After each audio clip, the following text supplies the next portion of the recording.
এদের লাশগুলো যমুনে ফেলে দেয় কবির। এমনভাবে ফেলবি যাতে ভোরের আগে কুমিরও খুঁজে না পায়। কিন্তু কিন্তু স্যার, এদের তো জ্যান্ত ধরার অর্ডার ছিল। 13 জনকে তো আপনি মেরে ফেলেছেন। মিস্টার যোশী যদি জানতে পারেন, আমাদের কোর্ট মার্শাল হয়ে যাবে স্যার। শাহিন একটা সিগারেট ধরায়। লাইটারের ক্লিক শব্দটা নিস্তব্ধ গুদামে প্রতিধ্বনিত হয়। সে ধোঁয়া ছেড়ে কবিরের দিকে না তাকিয়েই উত্তর দেয়, যোশী। আরে যোশী জানে তার এই বাজ পাখিটা সোজা পথে উঠতে শেখেনি। ওদের জ্যান্ত রাখলে ওরা এজেন্সির 4টা দেওয়ালের মধ্যে মুখ বন্ধ করে বসে থাকতো, কিন্তু ওদের লাশ ওদের বসেদের কাছে একটা বার্তা পাঠাবে। কি কি বার্তা স্যার? বার্তাটা হলো ফ্যালকন মাঠে নেমেছে, আর সে কোনো নিয়ম মানে না। যোশীকে আমি সামনে নেব। সে জানি আমার ঘাটটা একটু তেরা। শাহিন সিগারেটের শেষ টান দিয়ে সেটা মাটিতে ফেলে জুতো দিয়ে পিষে দেয়। তুই এখানকার সবকিছু পরিষ্কার কর কবির, সমস্ত চিহ্ন মুছে ফেলবি। আমি আসছি। আপনি কোথায় যাচ্ছেন স্যার? শাহিন তার জ্যাকেটের জিপ লাগাতে লাগাতে মুখে এক অদ্ভুত ব্যঙ্গাত্মক হাসি ফুটিয়ে বলে, আমার আরেকটা খুব জরুরি ডিউটি বাকি আছে। কি ডিউটি স্যার? আমার বাবার বকা খেতে যাওয়ার ডিউটি, ওনার অবহেলা আর তিরস্কার শোনার ডিউটি। এই কথা বলে শাহিন আর এক মুহূর্ত দাঁড়ায় না। হনহন করে গুদামের অন্ধকার থেকে বেরিয়ে যায়। জেনারেল ইমতিয়াজ আহমেদের বাড়ির ডাইনিং রুম দিল্লি। রাতের খাবারের টেবিল। সেই ঘটনার পরের দিন। পরিবেশটা শান্ত কিন্তু ভারী। টেবিলের এক প্রান্তে বসে আছেন লেফটেন্যান্ট জেনারেল ইমতিয়াজ আহমেদ। তার চেহারায় কঠোর শৃঙ্খলা। তার ডান পাশে বসা বড় ছেলে মেজর আরমান, সেনাবাহিনীর আদর্শ প্রতিচ্ছবি। আর অন্য পাশে কিছুটা আয়েশি ভঙ্গিতে বসে আছে ছোট ছেলে শাহিন। জেনারেল ইমতিয়াজ প্লেটে চামচ রাখতে রাখতে আরমানের দিকে তাকিয়ে স্নেহের স্বরে বললেন, আজ ব্রিগেডিয়ার খান ফোন করেছিল। তোমার ইউনিট যেভাবে সিয়াচেনে নতুন সাপ্লাই লাইন স্থাপন করেছে তার ভূয়সী প্রশংসা করেছিলেন। বলছিলেন তোমার মতো একজন অফিসার পাওয়া ভাগ্যের ব্যাপার। আরমান বিনয়ের সাথে হাসল। আব্বু, এটা তো পুরো টিমের কৃতিত্ব। আমি শুধু আমার দায়িত্ব পালন করেছি। শাহিন চিকেনের টুকরো মুখে পুরে আলগোছে একটা মন্তব্য ছুড়ে দিল, যেন এই আলোচনাটাই তার কাছে পৃথিবীর সবচেয়ে বিরক্তকর বিষয়। ওয়াও ভাইজান, আপনি তো দেশের হিরো। আপনার নামে তো সিনেমা হওয়া উচিত। আমি প্রডিউসারকে বলবো নাম হবে mission Siachen, the ice soldier. General ইমতিয়াজের শান্ত মুখটা মুহূর্তে কঠিন হয়ে গেল।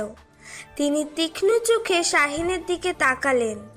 তোমার কি প্রতিটা গুরুত্বপূর্ণ কথা নিয়ে ঠাট্টা করাটা জরুরি? নিজের ভাইয়ের সাফল্য দেখেও যদি তোমার মধ্যে কোনো অনুপ্রেরণা না জাগে, তাহলে তোমার জীবন নিয়ে আমার আর কিছু বলার নেই। শাহিন মুখের খাবার চিবোতে চিবোতে বলে, আরে আমি তো প্রশংসাই করলাম, অনুপ্রেরণা তো আমার জীবনে ভরপুর। আজকে যেমন ঠিক করেছি আমার পুরনো বাইকটা মডিফাই করে একটা নতুন ট্রিপে বের হব, লে লাদাখ। কি বলেন? বাইক ট্রিপ, এটাই তোমার জীবনের লক্ষ্য? তোমার বয়স কত হয়েছে সেই খেয়াল আছে?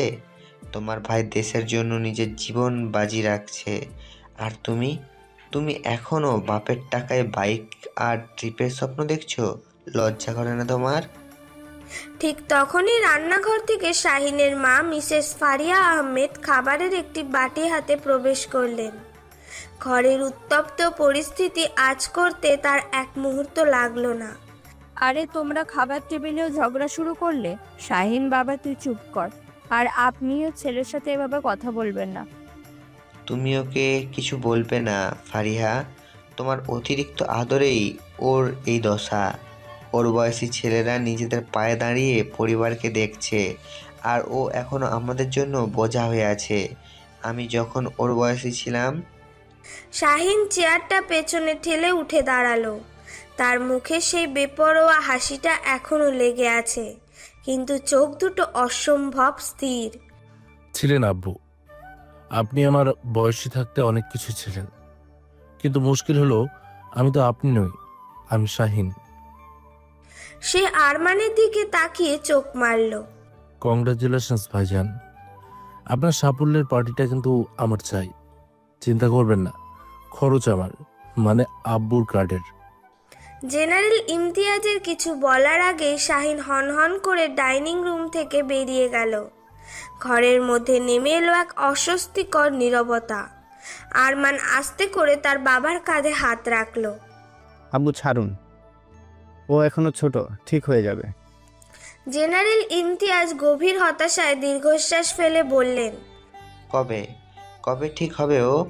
ওর এই বেপরোয়া হাসিটা আমার বুকে তীরের মতো বিঁধে। আরমান, মনে হয় ও যেন আমাকে আর আমার সব অর্জনকে নিয়ে ব্যঙ্গ করছে। বাইরে শাহিন তার বাইকের চাবিটা হাতে নিয়ে ঘোরাচ্ছিল। তার মুখে হাসিটা মিলিয়ে গেছে, চোয়াল শক্ত আর চোখ দুটো অন্ধকারে জ্বলছে। সে বাইকে স্টার্ট দিয়ে রাতের দিল্লির রাস্তায় মিলিয়ে গেল। পেছনে ফেলে গেল একরাশ অপমান আর এক বুক জেদ। এই দ্বৈত জীবন আর কতদিন? রয়ের হেডকোয়ার্টার সাউথ ব্লক, দিল্লি। মাটির অনেক নিচে একটি সাউন্ড প্রুফ ব্রিফিং রুম, ধূসর দেওয়াল, মাঝখানে একটি কালো টেবিল, আর হোলোগ্রাফিক স্ক্রিনে ভেসে উঠেছে বিভিন্ন স্যাটেলাইট ইমেজ আর ডেটা। এই ঘরের বাতাস অক্সিজেনের চেয়েও বেশি সিক্রেসি দিয়ে ভরা। শাহিন, যাকে এখানে সবাই ফাল্কন নামে চেনে, ঘরের এক কোণে হেলান দিয়ে দাঁড়িয়ে আছে। তার পরনে আর সেই সাধারণ জিন্স টি শার্ট নেই, আছে কালো কৌশলগত পোশাক। রুমের দরজা খুলে প্রবেশ করলেন রয়ের চিফ মিস্টার জোশী। তার চোখে মোটা ফ্রেমের চশমা, কিন্তু চাহনি ইস্পাতের মতো ধারালো। মিস ফাল্কন, লাহোরে আমাদের সবচেয়ে গুরুত্বপূর্ণ এসেট বাজিগর গত 72 ঘন্টা ধরে নীরব। নিখোঁজ হওয়ার আগে সে শুধু দুটো শব্দ পাঠাতে পেরেছিল, প্রজেক্ট কায়ামত। শাহিন সোজা হয়ে দাঁড়ালো। তার চোখে আর সেই বকে যাওয়া ছেলের ছাপ নেই, আছে এক শিকারী বাজ পাখির সতর্কতা। কায়ামত মানে কোনো নিউক্লিয়ার থ্রেট স্যার? হতে পারে, অথবা তার চেয়েও খারাপ কিছু। আমরা যা ধারণা করেছি, এটা একটা ফলস ফ্ল্যাগ অপারেশন। পাকিস্তানের মাটিতে এমন এক ভয়াবহ হামলা চালানো হবে যার সমস্ত প্রমাণ সরাসরি ভারতের দিকে আঙুল তুলবে। উদ্দেশ্য দুই দেশের মধ্যে সর্বাত্মক যুদ্ধ শুরু করা। শাহিনের চোয়াল শক্ত হয়ে গেল। সে জানে এই ধরনের একটা যুদ্ধ শুরু হলে তার ফলাফল কি হতে পারে। আমাকে কি করতে হবে স্যার? তোমাকে দুবাই যেতে হবে।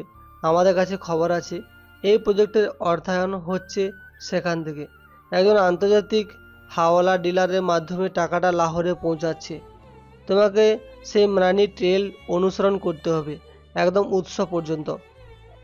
একা নাকি কোনো সাপোর্ট টিম থাকবে?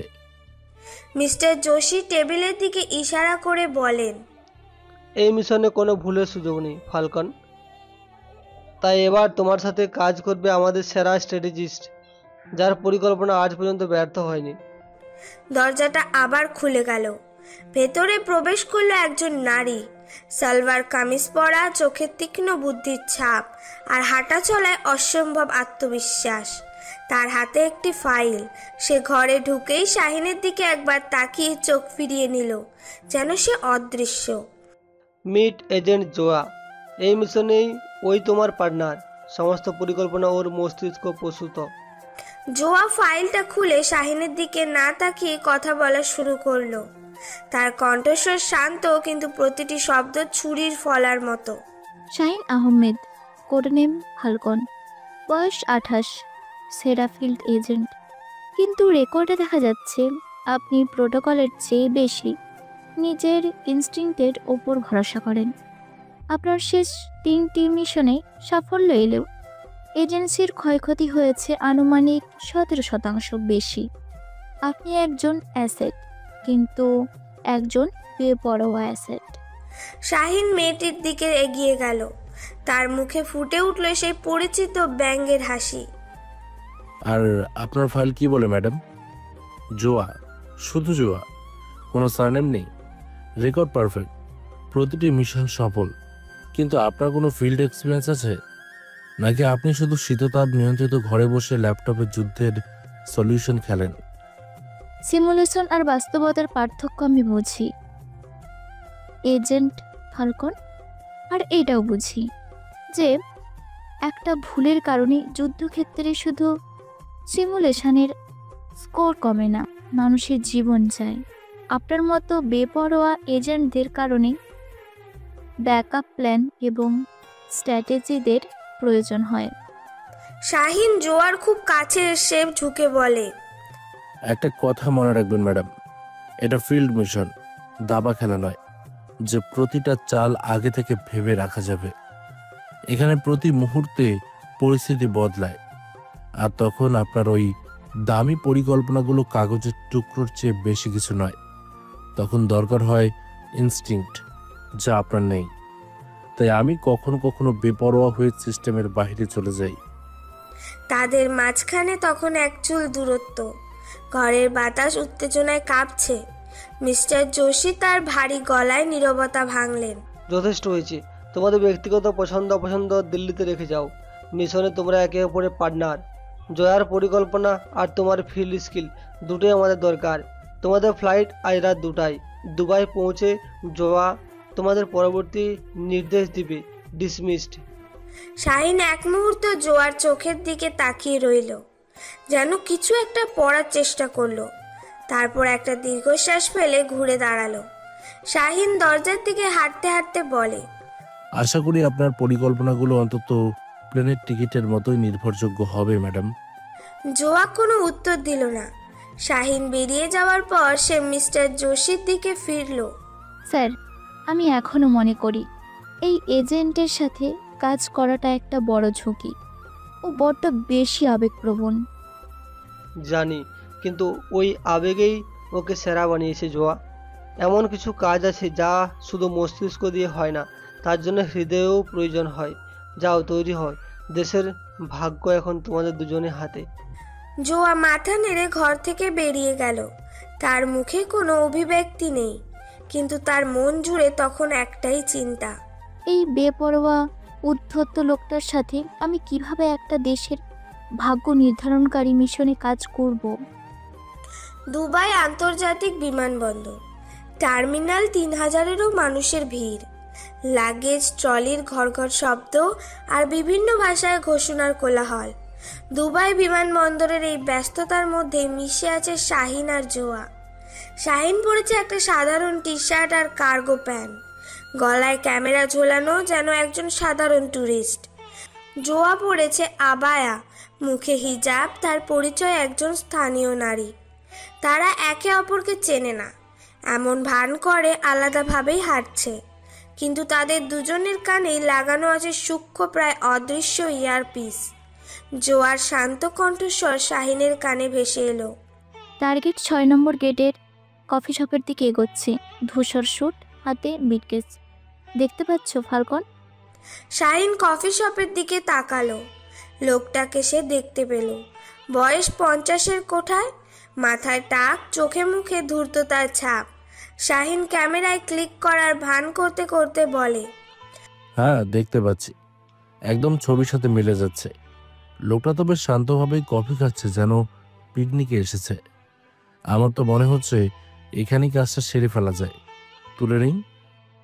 জোয়া বিরক্তিসূচক দীর্ঘশ্বাস ফেলে বলে, নেগেটিভ ফাল্কন। এটা দুবাই আন্তর্জাতিক বিমানবন্দর, দিল্লির চাঁদনী চক নয়। এখানে একটা ভুল মানে আন্তর্জাতিক সংকট। আমরা ওকে এখন শুধু অনুসরণ করব। দেখতে হবে ও কার সাথে দেখা করে, কাকে ব্রিফকেসটা দেয়। আর যদি ও কারোর সাথে দেখা না করে সোজা প্লেনে উঠে পড়ে, তাহলে কি হবে? আমরা শুধু ওর কফি খাওয়ার ছবি তুলে দিল্লিতে পাঠাবো। বাহ, কি দারুণ স্ট্র্যাটেজি! তোমার জোকস বন্ধ করো, অনুসরণ করো। লোকটা কফি শেষ করে উঠে দাঁড়ালো এবং ডিউটি ফ্রি শপের দিকে হাঁটতে শুরু করলো। শাহিন আর জোয়াও দূরত্ব বজায় রেখে তাকে অনুসরণ করতে লাগলো। ধৈর্য ধরো ফাল্কন। গুপ্তচর বৃত্তি মানে ধৈর্যের খেলা। তুমি তাড়াহুড়ো করে একটা পেয়াদা ধরতে চাও, আর আমি চাই পুরো খেলাটা জিতে নিতে। আর আপনার এই ধৈর্যের খেলার চক্করে যদি পেয়াদাটাই হাতছাড়া হয়ে যায়? লোকটা সিকিউরিটি চেকের দিকে যাচ্ছে, একবার ভেতরে ঢুকে গেলে ওকে ধরা প্রায় অসম্ভব হয়ে যাবে। আমার ওপর বিশ্বাস রাখো, আমার কাছে প্ল্যান বি আছে। ও, প্ল্যান বি, গ্রেট প্ল্যান। এতেই তো আমরা মাছি দাঁড়াচ্ছি, প্ল্যান বিতে নিশ্চয়ই মশা দাঁড়াবো। ঠিক তখনই ঘটল ঘটনাটা। টার্গেট লোকটি ডিউটি ফ্রি শপের পারফিউম সেকশনে ঢুকলো এবং একজন এয়ারলাইন কর্মীর সাথে ধাক্কা খেলো। লোকটির হাত থেকে ব্রিফকেসটা পড়ে গেল। কয়েক মুহূর্তের জন্য একটা বিশৃঙ্খলা তৈরি হলো, আর সেই সুযোগেই ভিড়ের মধ্যে থেকে অন্য একজন লোক হুবহু একই রকম একটা ব্রিফকেস তুলে নিয়ে দ্রুত অন্যদিকে মিলিয়ে গেল। শাহিন দৃশ্যটা দেখে সঙ্গে সঙ্গে সতর্ক হয়ে গেল। জোয়া, ব্রিফকেস বদলে গেছে। এয়ারলাইন কর্মীর ইউনিফর্মে অন্য একজন লোক, সে আসল ব্রিফকেসটা নিয়ে পালিয়েছে। আমি ওর পিছু নিচ্ছি। না ফাল্কন, দাঁড়াও, এটা একটা ফাঁদ হতে পারে। কিন্তু শাহিন শোনার পাত্র নয়। সে দ্রুত ভিড় ঠেলে লোকটার পিছু নিল। ইয়ারপিসে ফিসফিস করে বলে, আমি যদি এখন ওকে না ধরি তাহলে মানি ট্রেইলার এই একমাত্র সুতোটাও ছিঁড়ে যাবে। তোমার পরিকল্পনার জন্য আমি বসে থাকতে পারবো না। ফাল্কন, আমার কথা শোনো, তুমি একা। শাহিন ততক্ষণে লোকটার খুব কাছে চলে এসেছে। সে দৌড়ে গিয়ে লোকটার উপর ঝাঁপিয়ে পড়ার আগেই দুজন বিশালদেহী লোক যেন মাটি ফুঁড়ে উদয় হলো এবং শাহিনের পথ আটকে দাঁড়ালো। শাহিন কিছু বোঝার আগেই তারা তাকে ধরে ফেলল। অন্যদিকে জোয়া দেখল সে আসল টার্গেট। ধূসর স্যুটের লোকটি শান্তভাবে অন্য একটি ব্রিফকেস হাতে সিকিউরিটি চেকের দিকে এগিয়ে যাচ্ছে। জোয়ার বুঝতে বাকি রইল না যে শাহিনকে একটা পরিকল্পিত ফাঁদে ফেলা হয়েছে।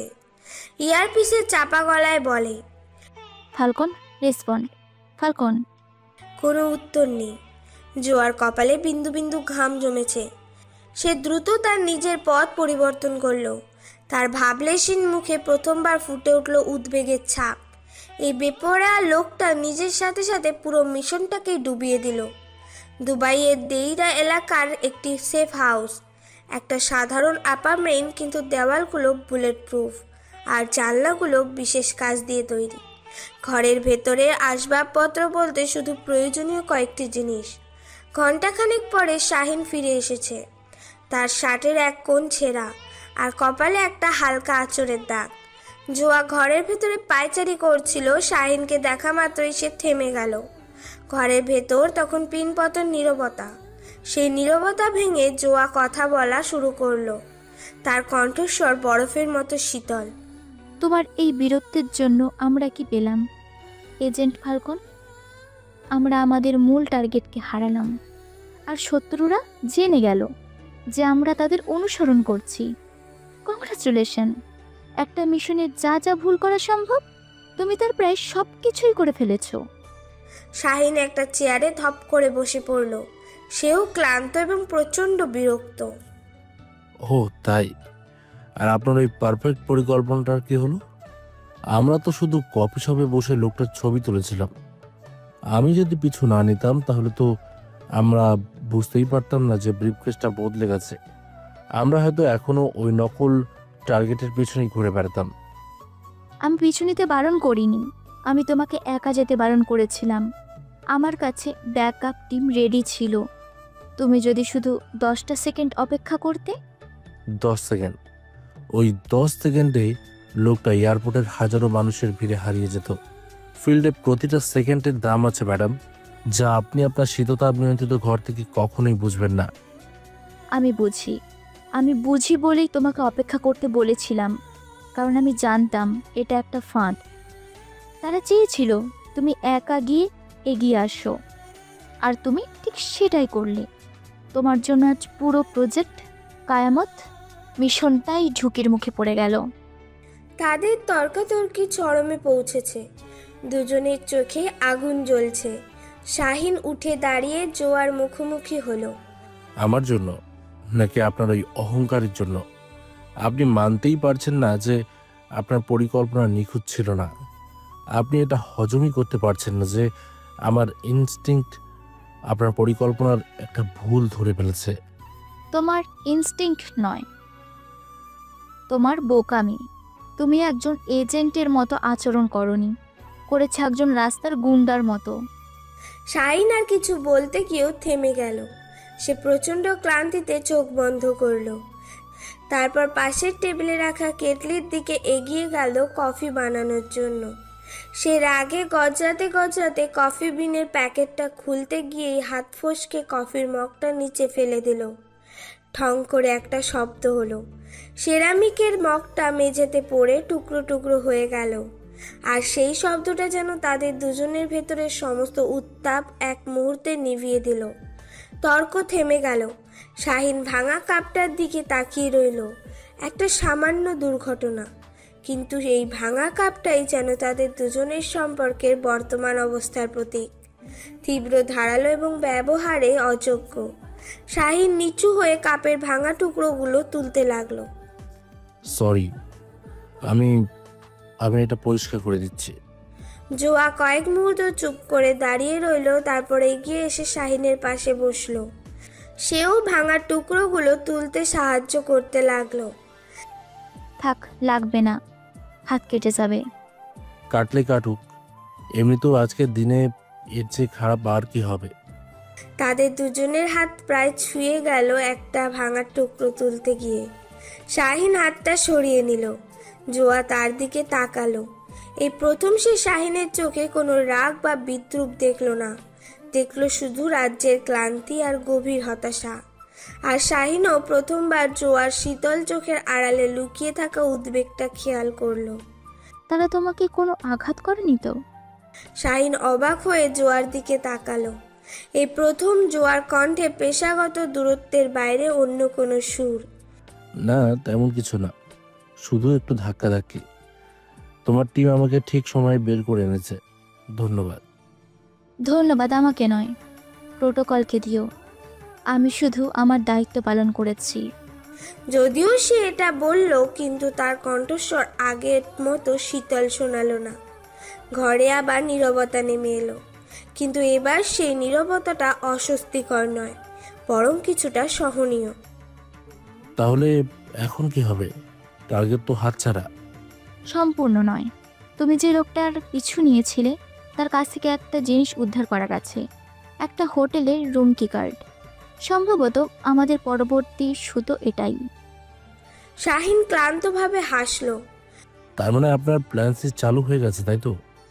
জোয়া কোনো উত্তর না দিয়ে শুধু তার দিকে তাকিয়ে রইল।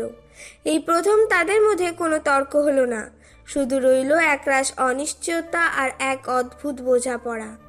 তারা দুজনেই বুঝতে পারছিল এই মিশনটা তাদের কল্পনার চেয়ে অনেক বেশি জটিল, আর এই বিপজ্জনক পথে তারা একে অপরকে ছাড়া অচল।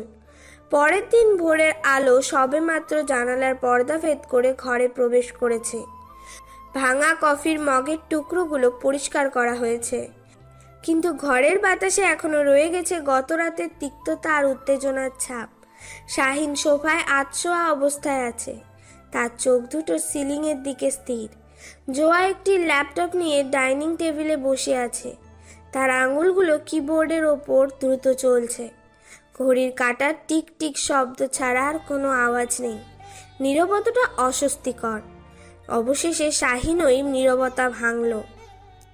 তাহলে ওই হোটেলের কি কার্ডটা কি কোনো কাজে লাগলো, নাকি ওটাও আমার আর একটা বোকামের নিদর্শন হিসেবে ফাইলের মধ্যে অ্যারচিভড হয়ে গেল?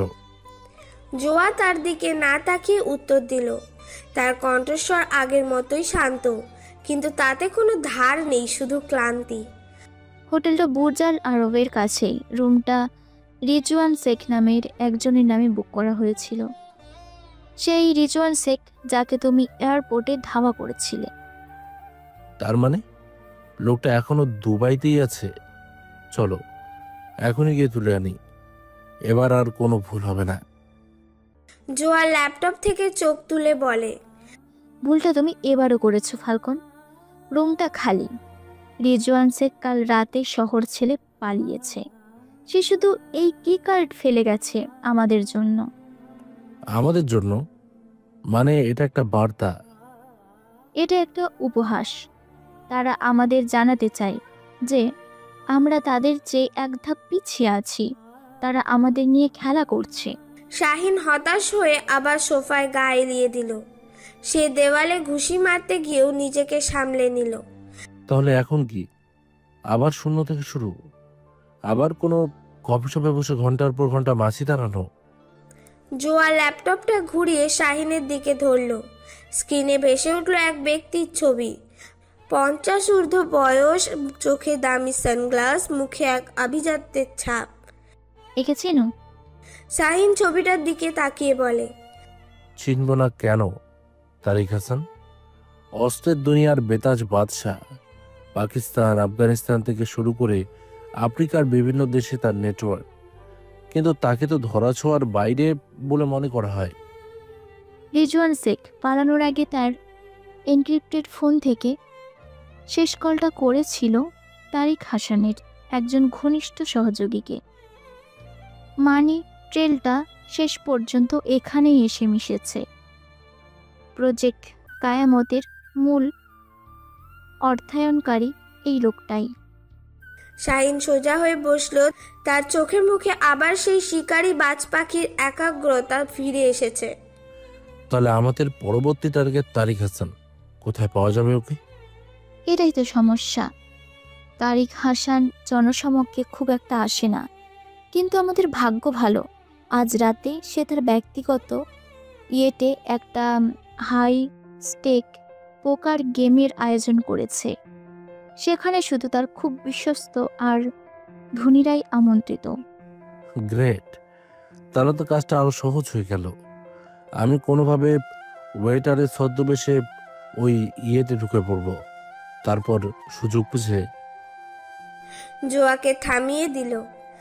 ওইটার, তুমি কি সিরিয়াস? তারিকের ইয়টের প্রত্যেকটা কর্মীর বায়োডাটা তার সিকিউরিটি টিমের কাছে 3 প্রজন্ম পর্যন্ত যাচাই করে থাকে।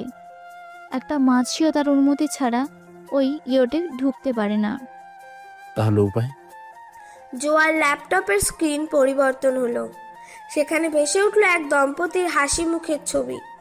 উপায় একটাই, আমরা ওয়েটার হিসেবে ঢুকবো না, আমরা ঢুকবো অতিথি হিসেবে। শাহিন কিছুক্ষণ ছবির দিকে তাকিয়ে থেকে তারপর জোয়ার দিকে তাকালো।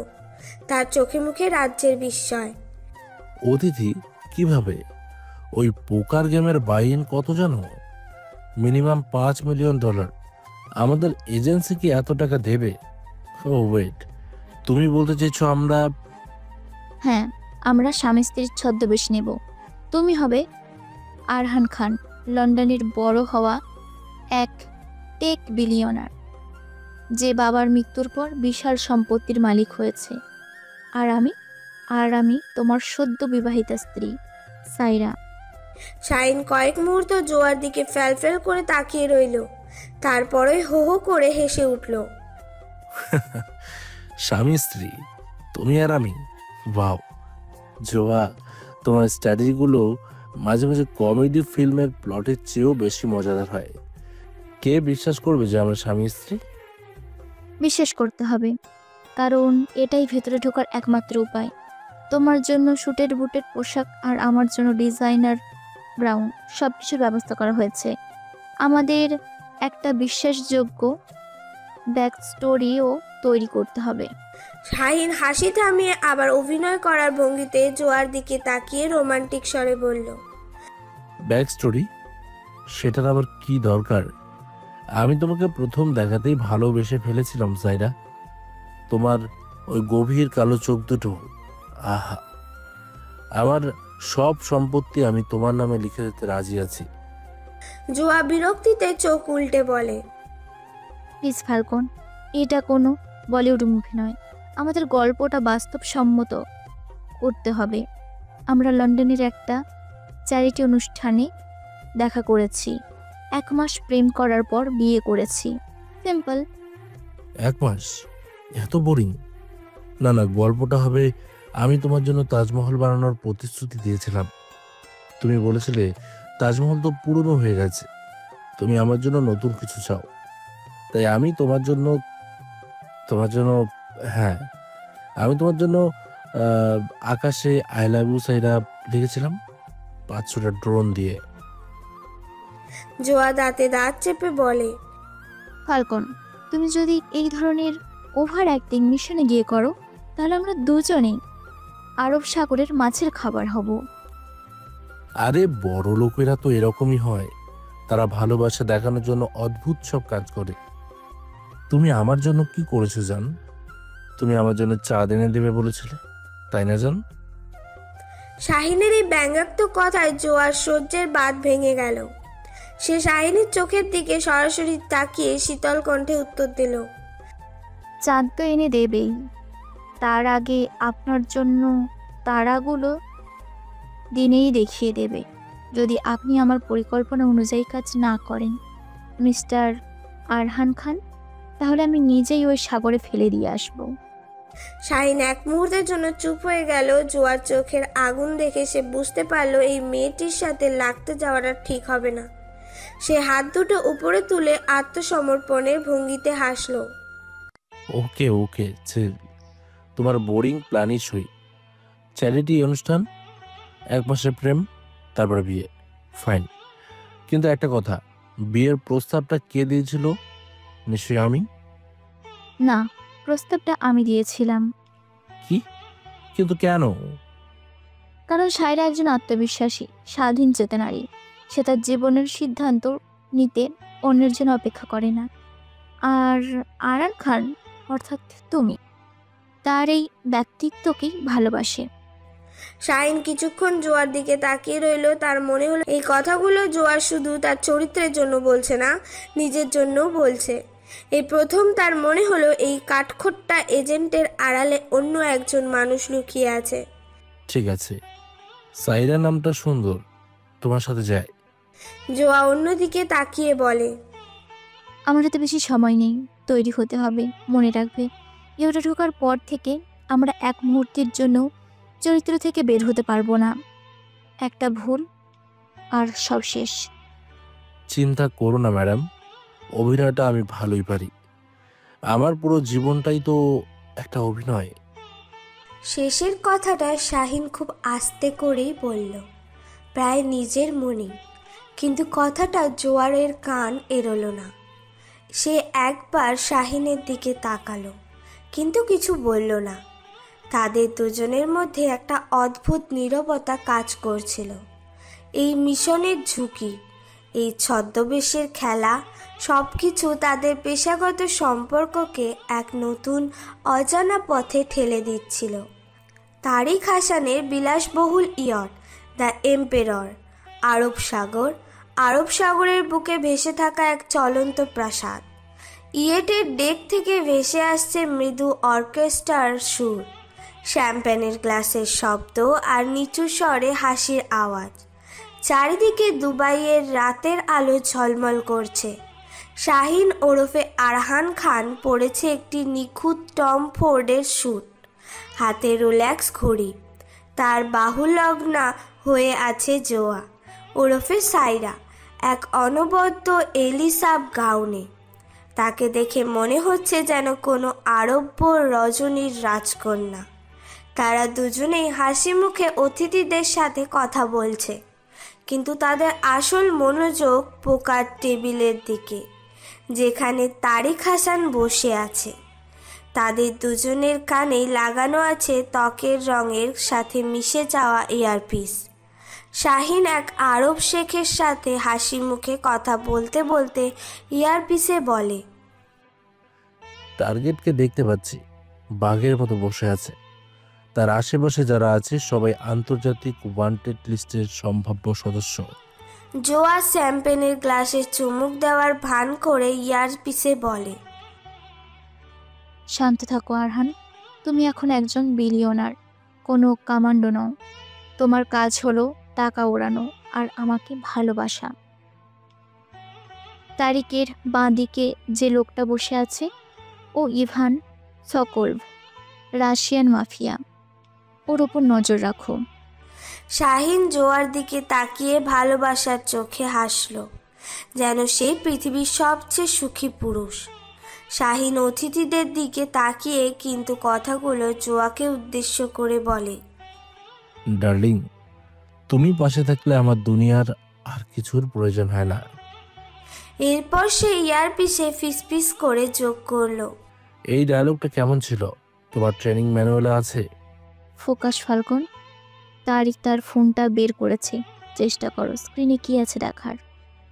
ঠিক তখনই তারিক হাসান নিজেই তাদের দিকে এগিয়ে এলো। তার মুখে এক অমায়িক হাসি, কিন্তু চোখ দুটো সাপের মতো ঠান্ডা। মিস্টার আরহান খান, তাই তো? লন্ডনের টেক ওয়ার্ল্ডে আপনার নাম এখন সবার মুখে মুখে। আপনাকে আমার এই সামান্য আয়োজনে স্বাগত। দর্শক বন্ধুরা, এখানে তারা আরবি ভাষায় কথা বলেছে, তাই পরও আরবিটাকে বাংলায় ট্রান্সলেট করা হয়েছে। পুরো গল্পের মধ্যে বাংলা ভাষায় চলবে। শাহিন আত্মবিশ্বাসের সাথে হাত মিলিয়ে বলে, ধন্যবাদ মিস্টার হাসান, আপনার আতিথেয়তার কথা অনেক শুনেছি। আর আমার স্ত্রী সাইরা আপনার ইয়েটের খুব প্রশংসা করেছিল। তারিক এবার জোয়ার দিকে তাকালো। তার চোখে এক অদ্ভুত দ্যুতি। আপনার স্ত্রী সত্যি খুবই সুন্দরী মিস্টার খান। তার মতো একজন রত্নকে পেয়ে আপনি ভাগ্যবান। ধন্যবাদ। আরহান প্রায়ই বলে আমি নাকি ওর সবচেয়ে বড় ভাগ্য। একদম। আজ রাতে পোকার টেবিলে হারালেও আমার কোনো দুঃখ হবে না, কারণ আমি তো আমার জীবনের সেরা বাজিটা আগেই জিতে গেছি। কথাটা বলে শাহিন জোয়ার কোমরে হাত রাখলো। জোয়া চমকে উঠলেও নিজেকে সামলে নিল এবং শাহিনের দিকে ভালোবাসার দৃষ্টিতে তাকালো। তাদের এই অভিনয় এতটাই নিখুঁত ছিল যে তারিক হাসানের মতো ধূর্ত লোকও কিছু সন্দেহ করল না। বাহ, আপনাকে দেখে ভালো লাগছে। আসুন, টেবিলে বসুন। আজ রাতটা হয়তো আপনার জন্য আরো লাভজনক হতে পারে। শাহিন পোকার টেবিলে বসলো। জোয়া তার ঠিক পেছনে এসে দাঁড়ালো, তার কাঁধে হাত রেখে। খেলা শুরু হলো। শাহিন ইচ্ছে করেই প্রথম কয়েকটা হাত হারলো, যেন সে একজন আনাড়ি ধনী যুবক। জোয়া ইয়ারপিসে শাহিনের কানে ফিসফিস করে বলে, বেশি নাটক করো না, তোমাকে আনাড়ি নয় বেপরোয়া দেখাতে হবে। বড় বাজি লাগাও, ধনীদের অহংবোধে আঘাত করো। পরের হাতেই শাহিন বিশাল অঙ্কের চিপস বাজি লাগালো। টেবিলে সবাই অবাক হয়ে তার দিকে তাকালো। ইভান সকলোভ রুশ টানে বলে, ছেলেটা তো বেশ সাহসী দেখছি। সাহস না থাকলে কি আর সাইরার মতো মেয়েকে পাওয়া যায়? এই বলে সে জোয়ার দিকে তাকিয়ে চোখ মারল। জোয়া তার উত্তরে শুধু একটা মৃদু হাসি দিল, কিন্তু মনে মনে সে শাহিনের এই বেপরোয়া চালে শঙ্কিত। খেলা জমে উঠেছে। শাহিন বেপরোয়াভাবে টাকা ওড়াচ্ছে, আর জোয়া ভালোবাসার চোখে তার দিকে তাকিয়ে আছে। কিন্তু ইয়ারপিসে চলছে তাদের আসল মিশন। টার্গেট বাম দিকে সরেছে। তারিক তার একজন লোককে ইশারা করলো। লোকটা ভেতরের কেবিনের দিকে যাচ্ছে। শাহিন কার্ড দেখতে দেখতে ইয়ারপিসে বলে, চিন্তা করো না ডার্লিং, তোমার এই হিরো সব সামলে নেবে। আমি এখানেই সবাইকে ব্যস্ত রাখছি, তুমি সুযোগ বুঝে সরে পড়ো। কেবিনটা নিশ্চয় দোতলায় করিডোরের শেষে। কিভাবে জানলে? কারণ আমি যদি এত বড় একজন অস্ত্র ব্যবসায়ী হতাম, তাহলে আমার গোপন কেবিনটা সবচেয়ে নিরাপদ এবং শেষ প্রান্তেই বানাতাম। যাও। জোয়া আলতো করে শাহিনের কাঁধে চাপ দিয়ে সরে গেল, যেন সে ওয়াশরুমে যাচ্ছে। শাহিন টেবিলে আরো বড় একটা বাজি লাগালো, যাতে সবার মনোযোগ তার দিকে থাকে। All in. পুরো টেবিল স্তব্ধ হয়ে গেল। তারিক হাসান শাহিনের দিকে তাকিয়ে হাসলো। মিস্টার খান, আপনি হয় খুব সাহসী অথবা খুব বোকা। শাহিন জোয়া যেদিকে গেছে সেদিকে তাকিয়ে বলে, আমি প্রেমে পড়েছি মিস্টার হাসান, আর প্রেমে পড়লেই মানুষ দুটোই হয়ে যায়। ইয়টের ওপরের তলার একটি সরু করিডোর। নিচের তলার কোলাহল এখানে প্রায় শোনা যায় না, শুধু ইঞ্জিনের মৃদু গর্জন আর ঢেউয়ের শব্দ। জোয়া নিঃশব্দে বিড়ালের মতো পায়ে হেঁটে করিডোর ধরে এগোচ্ছে। তার হাতে ধরা একটা ছোট ডিভাইস। সে তারিকের ব্যক্তিগত ক্যাবিনের দরজার সামনে এসে দাঁড়ালো। দরজায় ডিজিটাল লক। জোয়া তার ডিভাইসটা লকের ওপর ধরল। কয়েক সেকেন্ডের মধ্যে একটা সবুজ আলো জ্বলে উঠল। লক খুলে গেছে। জোয়া এয়ারপিসে ফিসফিস করে বলে, আমি ভেতরে। ফাল্কন, তোমার হাতে ঠিক 5 মিনিট। ওদেরকে আটকে রাখো। 5 মিনিট? ডার্লিং, তোমার জন্য আমি সারা জীবন অপেক্ষা করতে পারি। চিন্তা করো না, আমি এখানে একটা নতুন গল্প শুরু করেছি। কিভাবে সাইরা একবার আমার জন্য মাঝরাতে আইসক্রিম খেতে চেয়েছিল। জোয়া আর কথা না বাড়িয়ে কেবিনে ঢুকলো। ঘরটা বিলাসবহুল কিন্তু ছিমছাম। এক পাশে একটা বড় ডেস্ক, তার উপর রাখা একটা অত্যাধুনিক ল্যাপটপ। জোয়া দ্রুত ল্যাপটপটা খুলে তার পেন ড্রাইভ লাগালো। ডেটা কপি হতে শুরু করেছে, সময় লাগছে। হঠাৎ বাইরে পায়ের আওয়াজ পাওয়া গেল। তারিকের সেই সহযোগী যাকে সে ইশারা করেছিল এদিকে আসছে। জোয়া ইয়ারপিসে চাপা গলায় বলে, ফাল্কন, কেউ একজন আসছে। আমার আর 3 মিনিট লাগবে। শিট। ওকে ওকে, আমি দেখছি। শাহিন হঠাৎ করে তার চেয়ার থেকে উঠে দাঁড়ালো এবং ইচ্ছে করে পাশের ওয়েটারের সাথে ধাক্কা খেলো। ওয়েটারের ট্রে থেকে গ্লাসগুলো ঝনঝন শব্দে নিচে পড়ে ভেঙে গেল। সবার মনোযোগ মুহূর্তে সেই দিকে ঘুরে গেল। ও, আই এম সো সরি। আমি আসলে একটু বেশি এক্সাইটেড হয়ে পড়েছিলাম। এই সামান্য নাটক দিয়ে শাহিন প্রায় 1 মিনিট সময় কিনে নিল, কিন্তু লোকটা করিডোরে পৌঁছে গেছে। জোয়া দ্রুত ল্যাপটপ থেকে পেন ড্রাইভটা খুলে পাশের একটা স্টোরেজ রুমে ঢুকে পড়ল। দরজাটা বন্ধ করার মুহূর্তে লোকটা করিডোরে প্রবেশ করলো। স্টোরেজ রুমটা খুব ছোট আর অন্ধকার। বিভিন্ন পরিষ্কারের সরঞ্জাম আর বাক্সে ঠাসা। জোয়ার নিঃশ্বাস বন্ধ করে দাঁড়িয়ে রইল। সে শুনতে পাচ্ছে লোকটা কেবিনের ভেতর ঢুকেছে। ঠিক তখনই স্টোরেজ রুমের দরজায় হাতলটা নড়ে উঠল। কেউ একজন বাইরে থেকে দরজা খোলার চেষ্টা করছে। জোয়ার হৃৎপিণ্ডটা যেন গলার কাছে চলে এলো। সে শক্ত হয়ে দাঁড়িয়ে রইল। দরজাটা হাট করে খুলে গেল এবং আবছা আলোয় সে দেখল শাহিন দাঁড়িয়ে আছে। সরি, আমি ভাবলাম তুমি এখানে। কথা শেষ করার আগেই বাইরে আবার পায়ের শব্দ পাওয়া গেল। লোকটা কেবিন থেকে বেরিয়ে আসছে। শাহিন দ্রুত ভেতরে ঢুকে দরজাটা নিঃশব্দে বন্ধ করে দিল। এখন তারা দুজন একটা মাত্র কয়েক বর্গ ফুটের অন্ধকার ঘরে আটকা পড়েছে। এতটাই কাছাকাছি যে তারা একে অপরের নিঃশ্বাসের উষ্ণতা অনুভব করতে পারছে। জোয়ার পারফিউমের হালকা মিষ্টি গন্ধ শাহিনের নাকে এসে লাগছে। তাদের দুজনেরই হৃদস্পন্দন দ্রুত চলছে। অ্যাড্রেনালিনের কারণে নাকি এই অনাকাঙ্ক্ষিত ঘনিষ্ঠতার কারণে, তা বলা মুশকিল। জোয়া প্রায় শোনা যায় না এমন স্বরে বলে, তুমি এখানে কি করছো? তোমাকে না বলেছিলাম সবাইকে ব্যস্ত রাখতে। আমার মনে হলো তোমার সাহায্য দরকার হতে পারে। আমার ইনস্টিংক্ট বলছিল। তোমার ইনস্টিংক্ট আমাদের দুজনকেই এখানে আটকে ফেলেছে। এখন যদি আমরা ধরা পড়ি? জোয়ার ভয়ে কথা শেষ করতে পারল না। শাহিন এই প্রথমবার জোয়ার কণ্ঠে ভয় পেল। সেই শীতল আত্মবিশ্বাসী এজেন্টের আড়ালে লুকিয়ে থাকা একজন সাধারণ মেয়ের ভয়। নিজের অজান্তেই শাহিন তার হাতটা বাড়িয়ে জোয়ার হাতটা শক্ত করে ধরল। জোয়া চমকে উঠে হাতটা সরিয়ে নিতে চাইল, কিন্তু পারল না। শাহিনের স্পর্শটা দৃঢ়, কিন্তু তাতে কোনো জোর ছিল না, ছিল শুধু আশ্বাস। কিছু হবে না, আমি আছি তো। এই 3টি সহজ শব্দই অন্ধকার স্টোরেজ রুমে জোয়ার জন্য পৃথিবীর সবচেয়ে বড় আশ্রয় হয়ে উঠল।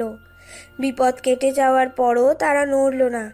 সেই অন্ধকার নীরবতা আর স্পর্শ তাদের মধ্যকার সমস্ত দূরত্ব আর দ্বন্দ্বকে মুহূর্তের জন্য মুছে দিয়ে এক অদ্ভুত মায়াবী মুহূর্ত তৈরি করল। পরের দিন ভোরে সেফ হাউসের বেলকনিতে তারা দুজন চুপচাপ দাঁড়িয়েছিল, হাতে শাহিনের বানানো চায়ের কাপ। রাতের উত্তেজনার পর ভোরের আজানের সুর মেশানো সেই শান্ত নীরবতাটা ছিল বড়ই প্রশান্তির। মিশন সফল, কিন্তু তার চেয়েও বড় কিছু অর্জিত হয়েছে তাদের নিজেদের মধ্যে। ধন্যবাদ। ধন্যবাদ কিসের জন্য? তোমাকে একটা অন্ধকার স্টোরেজ রুমে আটকে ফেলার জন্য? না, আমাকে সেখান থেকে বের করে আনার জন্য আর চাটার জন্য। ওয়েলকাম। যদিও আমি ভেবেছিলাম তোমার মতো পারফেকশনিস্ট হয়তো নিজের চা নিজেই বানায়, পাছে আমি চিনি বা দুধের পরিমাণ ভুল করে ফেলি। মাঝে মাঝে ভুলগুলোই ভালো লাগে। কথাটা বলে জোয়া শাহিনের দিকে তাকালো। তার চোখে আর সেই শীতলতা নেই, আছে এক ধরনের কোমলতা। তোমাকে যতটা ভাবি ততটাও বেপরোয়া নও শাহিন। কাল রাতে পোকার টেবিলে তুমি যেভাবে সবাইকে সামলেছ, সেটা শুধু বেপরোয়া সাহস দিয়েই হয়। তার জন্য বুদ্ধিরও প্রয়োজন হয়। তুমি একটু বুদ্ধিমানও বটে। শাহিন মুচকি হাসলো। জোয়ার মুখ থেকে প্রথমবার সে এমন প্রশংসা শুনেছে, যা তার বাবার তিরস্কারের চেয়েও 1000 গুণ বেশি প্রভাবশালী মনে হচ্ছে। আর তুমি যতটা দেখাও ততটাও কাঠখোট্টা নও জোয়া। কাল রাতে ওই স্টোরেজ রুমে আমি তোমার চোখে ভয় দেখেছিলাম। জোয়া চোখ নামিয়ে নিল। ভয় পাওয়াটা দুর্বলতা নয় ফাল্কন, ভয়কে জয় করতে পারাটাই সাহসিকতা। আমি জানি, কিন্তু তোমার ভয় পাওয়াটা দেখে আমার ভালো লাগেনি। মনে হচ্ছিল তোমাকে রক্ষা করা আমার দায়িত্ব। এই ব্যক্তিগত কথাটা বলার পর শাহিন নিজেই কিছুটা অপ্রস্তুত হয়ে গেল। সে প্রসঙ্গ পাল্টানোর জন্য বলল, যাই হোক, আমাদের এই বিলিয়নিয়ারের দম্পতির অভিনয়টা কিন্তু মন্দ ছিল না, কি বলো আরাহান আর সাইরা? মানুষ আমাদের দেখে সত্যি ঈর্ষা করছিল। জোয়া চায়ের কাপে চুমুক দিয়ে বলে, অভিনয়টাই তুমি একটু বেশি বাস্তব হয়ে গিয়েছিলে হয়তো। বিশেষ করে সেই অংশটা যেখানে তুমি বলেছিলে তুমিই আমাকে বিয়ের প্রস্তাব দিয়েছিলে। সত্যি বলতে সাইরা, চরিত্রটা আমার বেশ পছন্দ হয়েছে, খুব সাহসী। চরিত্রের আড়ালে নিজেদের লুকিয়ে রাখাটা আমাদের কাজের অংশ শাহিন। আরহান আর সাইরার গল্পটা ওটাই শেষ হয়ে গেছে। সত্যি, আমার তো মনে হয় সবে শুরু হলো। শাহিনের এই কথায় জোয়া কোনো উত্তর দিল না। সে শুধু তার দিকে তাকিয়ে রইল। তাদের দুজনের চোখেই অনেক অব্যক্ত কথা। আজানের সুর তখন বাতাসে মিশে যাচ্ছে, আর তাদের দুজনের মধ্যে তৈরি হচ্ছে এক নতুন সমীকরণ। দ্বন্দ্বের দেওয়ালটা ভেঙে গিয়ে সেখানে ধীরে ধীরে গড়ে উঠেছে নির্ভরতা আর প্রকাশহীন ভালোবাসার এক সূক্ষ্ম সেতু। 2 দিন পর দুবাইয়ের সেই সফল মিশনের পর শাহিন ও জোয়ার সম্পর্ক একটা নতুন মোড় নিয়েছিল। তারিক হাসানের ল্যাপটপ থেকে পাওয়া ডেটা ছিল সোনার খনির মতো। সেখানে ছিল প্রজেক্ট কায়ামাতের অর্থায়নের সম্পূর্ণ ব্লুপ্রিন্ট, হাওয়াওয়ালা ডিলারদের তালিকা এবং সবচেয়ে গুরুত্বপূর্ণভাবে ভারতে তাদের পরবর্তী চালানের বিশদ বিবরণ। ডেটা অনুযায়ী আরডিএক্স এবং অত্যাধুনিক ডিটোনেটরের একটি বড় ক্ষোভ জাহাজে করে মুম্বাই ডকইয়ার্ডে পৌঁছাবে। সেখান থেকে সেটি গ্রহণ করবে প্রজেক্ট কায়ামতের মুম্বাই স্লিপার সেলের প্রধান, যার code name captain. RAW headquarter থেকে সিদ্ধান্ত নেওয়া হয় এই চালানটি আটকানো হবে এবং ক্যাপ্টেনকে জীবিত ধরা হবে। কিন্তু সমস্যা হলো ডকইয়ার্ড এলাকাটি ইন্ডিয়ান আর্মির নজরদারিতে থাকে। তাই এই অপারেশনের জন্য আর্মি ইন্টেলিজেন্সের সাহায্য চাওয়া হয়। আর এখানেই গল্পে আসে এক নতুন মোড়। এই যৌথ অপারেশনের দায়িত্বে থাকা আর্মি ইউনিটের প্রধান হিসেবে নিযুক্ত হন মেজর আরমান আহমেদ, শাহিনের বড় ভাই। মুম্বাই ডকইয়ার্ডের কাছে একটি বহুতলা বিল্ডিংয়ের ছাদ। গভীর রাত। মুম্বাই ডকইয়ার্ডের এই পরিত্যক্ত অংশটাই শহরের কোলাহল থেকে বিচ্ছিন্ন। গুদাম নম্বর 7-এর চারপাশে ঘুটঘুটে অন্ধকার। শাহিন ওরফে ফালকান একটি স্নাইপার রাইফেলের স্কোপ দিয়ে নিচের পরিস্থিতি পর্যবেক্ষণ করছে। তার পাশে জোয়া একটি অত্যাধুনিক ট্যাবে বিভিন্ন ডেটা ফিড মনিটর করছে। তাদের মিশন পরিষ্কার, আর্মি টিম যখন অপারেশন চালাবে তখন দূর থেকে শুধু প্রযুক্তিগত সহায়তা দেবে এবং নজরদারি করবে। তারা কোনোভাবেই নিজেদের অস্তিত্ব প্রকাশ করতে পারবে না। জোয়া ইয়ারপিসে শুধুমাত্র শাহিনের সাথে সংযুক্ত, তাকে বলে। আর্মি টিম পজিশনে চলে এসেছে। মেজর আরমানের নেতৃত্বে 10 জনের ইউনিট। তাদের কাছে তথ্য আছে যে ক্যাপ্টেন এবং তার লোকেরা গুদামের ভেতরে অস্ত্রের জন্য অপেক্ষা করছে। শাহিন স্কোপ চোখে রেখেই বলল, ভাইজান সবসময় সামনে থেকে নেতৃত্ব দিতে ভালোবাসেন, কিন্তু আজকের পরিস্থিতিটা আমার ভালো লাগছে না জোয়া। তারিক হাসানের ডেটা অনুযায়ী চালানটা আসার কথা ভোর 4টে। আর্মি টিম প্রায় 2 ঘন্টা আগে কেন অপারেশন চালাচ্ছে? আর্মি ইন্টেলিজেন্স হয়তো তাদের সোর্স থেকে নতুন কোনো খবর পেয়েছে। আমাদের কাজ শুধু পর্যবেক্ষণ করা, শাহিন, হস্তক্ষেপ করা নয়। কিন্তু যদি আর্মির সোর্সটাই ভুল হয়, যদি এটা একটা ফাঁদ হয়, চারিদিকে দেখো, অস্বাভাবিক রকমের শান্ত, যেন কেউ শিকারের জন্য অপেক্ষা করছে। আবার তোমার ইনস্টিংক্ট। শাহিন, আমাদের কাছে সরাসরি অ্যাকশনের অর্ডার নেই। প্রোটোকল চলে যাক জোয়া, আমার ভাই ওখানে নিচে আছে, আমি তাকে কোনো ফাঁদে পা দিতে দেখতে পারবো না। শাহিন দ্রুত তার কম লিঙ্কে একটি সুরক্ষিত ফ্রিকোয়েন্সি দিয়ে কাছাকাছি থাকা মুম্বাই পুলিশ কন্ট্রোল রুমে একটি বেনামি কল করে। সে তার কণ্ঠস্বর পরিবর্তন করে বলছে, কন্ট্রোল, ডকইয়ার্ডের 7 নম্বর গুদামের কাছে একটা সন্দেহজনক ট্রাক দেখা যাচ্ছে। আমার মনে হচ্ছে ওখানে কোনো গোলমাল হতে পারে। দ্রুত একটি টহল ইউনিট পাঠান। তার উদ্দেশ্য ছিল পুলিশের গাড়ি আসতে দেখলে হয়তো সন্ত্রাসীরা সতর্ক হবে অথবা আর্মি ইউনিট অতিরিক্ত সাবধানতা অবলম্বন করবে। কিন্তু ততক্ষণে অনেক দেরি হয়ে গেছে। নিচে মেজর আরমান তার টিমকে চূড়ান্ত সিগন্যাল দিয়ে দিয়েছে। তারা একযোগে গুদামের দরজা ভেঙে ভেতরে প্রবেশ করলো। গুদামটা বিশাল আর অন্ধকার, কিন্তু একদম খালি।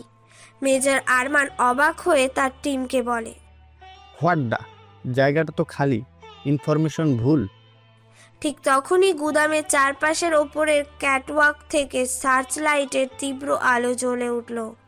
তাদের চোখ ধাঁধিয়ে গেল, আর তার সাথেই শুরু হলো বৃষ্টির মতো গোলাগুলি। তীব্র গোলাগুলির শব্দ, চিৎকার, ধাতব বস্তুতে গুলি লাগার শব্দ। ছাদে দাঁড়িয়ে শাহিন বাইনোকুলার দিয়ে এই ভয়ানক দৃশ্য দেখছে। তার হৃৎপিণ্ডটা যেন থেমে গেছে। সেটা আমি জানতাম, এটা একটা অ্যাম্বুশ। সে দেখলো তার ভাই এবং তার দল একটা খোলা জায়গায় আটকে পড়েছে। তাদের উপর থেকে ক্রমাগত গুলি বর্ষণ চলছে। আমাদের এখান থেকে সরে যেতে হবে শাহিন, আমাদের অবস্থান প্রকাশ পেয়ে গেল। সরে যাব? আমার ভাই ওখানে মরছে আর আমি পালিয়ে যাব? নেভার। এই বলে শাহিন নিঃশ্বাস বন্ধ করে তার স্নাইপার রাইফেল দিয়ে টার্গেট স্থির করলো। সে উপর থেকে এক এক করে সেই সন্ত্রাসীদের গুলি করতে শুরু করলো যারা আরমানের দলকে পিন করে রেখেছিল। তার প্রতিটি শট নিখুঁত, একজন পেশাদার ঘাতকের মতো। শাহিন, থামো, তুমি নিজেকে প্রকাশ করে দিচ্ছ। আমার ভাইয়ের জীবনের চেয়ে আমার পরিচয় বা এজেন্সির প্রোটোকল বড় নয়। নিচে মেজর আরমান অবাক হয়ে দেখলো উপর থেকে অদৃশ্য কোনো সাহায্য আসছে। কিন্তু এই সুযোগটা নেওয়ার আগেই অন্য এক দিক থেকে একটা গুলি এসে আরমানের কাঁধে লাগলো। সে যন্ত্রণায় চিৎকার করে মাটিতে পড়ে গেল। ছাদ থেকে দৃশ্যটা দেখে শাহিনের পৃথিবীটা দুলে উঠল। ভাইজান। সে দিক বিদিক জ্ঞানশূন্য হয়ে এলোপাথারি গুলি চালাতে লাগলো। কিছুক্ষণ পর পুলিশের সাইরেনের শব্দ শোনা যেতে লাগলো, যা শাহিনের বেনামি কলের ফল। সন্ত্রাসীরা পিছু হটতে শুরু করলো। গোলাগুলি থামার পর শাহিন কাঁপতে কাঁপতে তার রাইফেলটা নামিয়ে রাখলো। সে বাইনোকুলার দিয়ে দেখলো প্যারামেডিকরা তার ভাইয়ের রক্তাক্ত শরীরটা স্ট্রেচারে করে নিয়ে যাচ্ছে। আমাকে ওখানে যেতে হবে জোয়া। তুমি ওখানে যেতে পারো না শাহিন। তুমি কে, সেই পরিচয় তুমি দিতে পারবে না। আমার ভাইয়ের জন্য আমি যে কোনো পরিচয় নিতে রাজি আছি। একজন সাধারণ নাগরিক, একজন পথচারী, যা কিছু, কিন্তু আমাকে ওর কাছে যেতেই হবে। শাহিন তার সরঞ্জাম গুছিয়ে ছাদ থেকে নামার জন্য প্রস্তুত হলো। তার চোখে জল, কিন্তু তার চেয়েও বেশি প্রতিশোধের আগুন। সে জানে এই ফাঁদটা আর্মির জন্য পাতা হয়েছিল, কিন্তু এর পেছনে ষড়যন্ত্র আরো অনেক গভীর, আর সেই ষড়যন্ত্রের শিকার হয়েছে তার ভাই। পরের দিন সকালবেলা মুম্বাইয়ের একটি সামরিক হাসপাতাল, আইসিইউ এর বাইরে করিডোর। হাসপাতালের করিডোর, কাছের দরজার ওপারে আইসিইউতে অচেতন অবস্থায় শুয়ে আছে মেজর আরমান। শাহিন করিডোরের একটা চেয়ারে পাথরের মূর্তির মতো বসে আছে।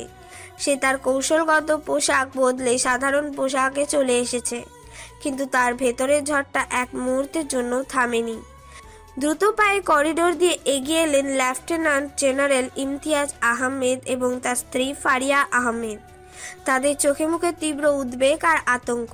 কিভাবে হলো এসব? আরমান তো মুম্বাইয়ে একটা অফিসিয়াল কাজে গিয়েছিল, তার উপর হামলা হলো কিভাবে? শাহিন কোনো উত্তর দিতে পারল না। সে তার বাবাকে মিশনের কথা বলতে পারবে না। সে শুধু জানে তার ভাইকে বাঁচানোর জন্য সে ঘটনাস্থলে ছিল। তার বাবা ভাবেন শাহিন তার এক বন্ধুর সাথে মুম্বাইয়ে ঘুরতে এসেছে। জেনারেল ইমতিয়াজ শাহিনের দিকে তীক্ষ্ণ চোখে তাকিয়ে বললেন, তুমি চুপ করে কেন শাহিন? সত্যি করে বলো, তুমি কি ওর আশেপাশে ছিলে? তুমি মুম্বাইয়ে কি করেছিলে?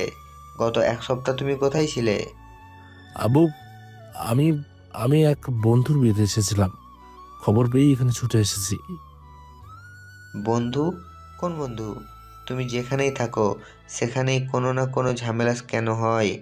তুমি নিশ্চয়ই আবার কোনো বাজে সঙ্গতিতে পড়েছিলে, আর তোমার ভাই তোমাকে সেখান থেকে উদ্ধার করতে গিয়েই। আপনি ওকে দোষ দিচ্ছেন কেন? ও তো ভাইয়ের জন্য ছুটে এসেছে। আমি ওকে দোষ দিচ্ছি কারণ ওর কপালটা খারাপ। ফারিয়া, ও একটা অপয়া। ওর জীবনে কোনো শৃঙ্খলা নেই, ওর কোনো লক্ষ্য নেই, আর ওর এই লক্ষ্যহীন জীবনের ছায়া এখন আমার আরমানের উপর এসে পড়েছে। আমার ছেলেটা আজ মৃত্যুর সাথে লড়ছে, আর এর পেছনেও হয়তো পরোক্ষভাবে ওর কোনো বোকামি দায়ী। বাবার প্রতিটি কথা শাহিনের বুকে তীরের মতো বিচ্ছিল। সে তার ভাইকে বাঁচাতে নিজের জীবন বাজি রেখেছে, অথচ তাকেই তার ভাইয়ের এই অবস্থার জন্য দায়ী করা হচ্ছে। ঠিক তখনই করিডোরে প্রবেশ করলো জোয়া। সে সাধারণ পোশাকে এসেছে, নিজেকে একজন পারিবারিক বন্ধু হিসেবে পরিচয় দেওয়ার জন্য প্রস্তুত। সে শাহিনের বিধ্বস্ত অবস্থা, জেনারেলের ক্ষোভ দেখে পরিস্থিতি আঁচ করলো। আঙ্কেল প্লিজ শান্ত হন, যা হয়েছে তার জন্য শাহিন দায়ী নয়। শাহিন আর সহ্য করতে পারল না। তার সমস্ত রাগ, ক্ষোভ আর হতাশা গিয়ে পড়ল জোয়ার ওপর, কারণ জোয়াই এই মুহূর্তে তার জগতের একমাত্র মানুষ যে সত্যিটা জানে। শাহিন জোয়ার দিকে তাকিয়ে চাপা হিংস্র স্বরে বলে, তুমি এখানে কেন এসেছো? সহানুভূতি দেখাতে? তোমার জন্যই আজ সব। সে কথা শেষ করতে পারল না। সে জনসমক্ষে মিশনের কথা বলতে পারে না। শাহিন, আমার কথা শোনো। আমি জানি তুমি কষ্ট পাচ্ছ, কিন্তু পরিস্থিতি তুমি পরিস্থিতি বা কষ্টের কি বোঝো? আমার ভাই ভেতরে মৃত্যুর সাথে পাঞ্জা লড়ছে, আর তুমি এখানে শান্ত থাকতে বলছো? তোমাদের ওই তথাকথিত পরিকল্পনা, তোমাদের ওই ডেটা সব ভুল, সব মিথ্যা।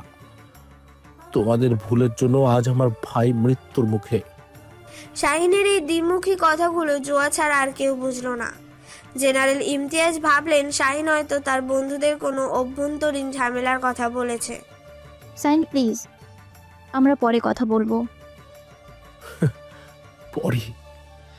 আর কোনো পরে নেই। যাও ওখান থেকে, আমি তোমার মুখ দেখতে চাই না। Get out. শাহিন দেওয়ালে সজোরে একটা ঘুষি মারলো। তার হাত থেকে রক্ত বেরিয়ে এলো। জোয়া আর একটা কথাও বলল না। সে বুঝতে পারছিল শাহিন এই মুহূর্তে যুক্তি দিয়ে কিছু বুঝবে না। তাদের মধ্যে দুবাইয়ে তৈরি হওয়া বিশ্বাসের সূক্ষ্ম সেতুটা যেন এই অন্যায়ের ভারে আর শাহিনের অসহায় ক্রোধে ভেঙে চুরমার হয়ে গেল। জোয়া নীরবে করিডোর থেকে বেরিয়ে গেল। রয়ের মুম্বাই সেফ হাউস, একটা অন্ধকার ঘর, শুধু কয়েকটা মনিটরের আলো জ্বলছে নিমছে। জোয়া একভাবে অপারেশনের বিভিন্ন অ্যাঙ্গেলের স্যাটেলাইট ফুটেজ এবং অডিও রেকর্ড বারবার দেখছে। শাহিনের কথাগুলো তার কানের মধ্যে প্রতিধ্বনিত হচ্ছে। তোমাদের ডেটা সব ভুল, সব মিথ্যে। তার সহকারী এজেন্ট কবির ঘরে প্রবেশ করলো। ম্যাম, আর্মি ইন্টেলিজেন্সের সাথে কথা হয়েছে। তারা জানিয়েছে তাদের সোর্স খবর দিয়েছিল যে অস্ত্রের চালনাটা নির্ধারিত সময়ের আগেই আসছে, তাই তারা অপারেশন এগিয়ে আনে। তাদের সোর্স কে? সেটা তারা বলতে রাজি নয়, কিন্তু একটা বিষয় অদ্ভুত ম্যাম।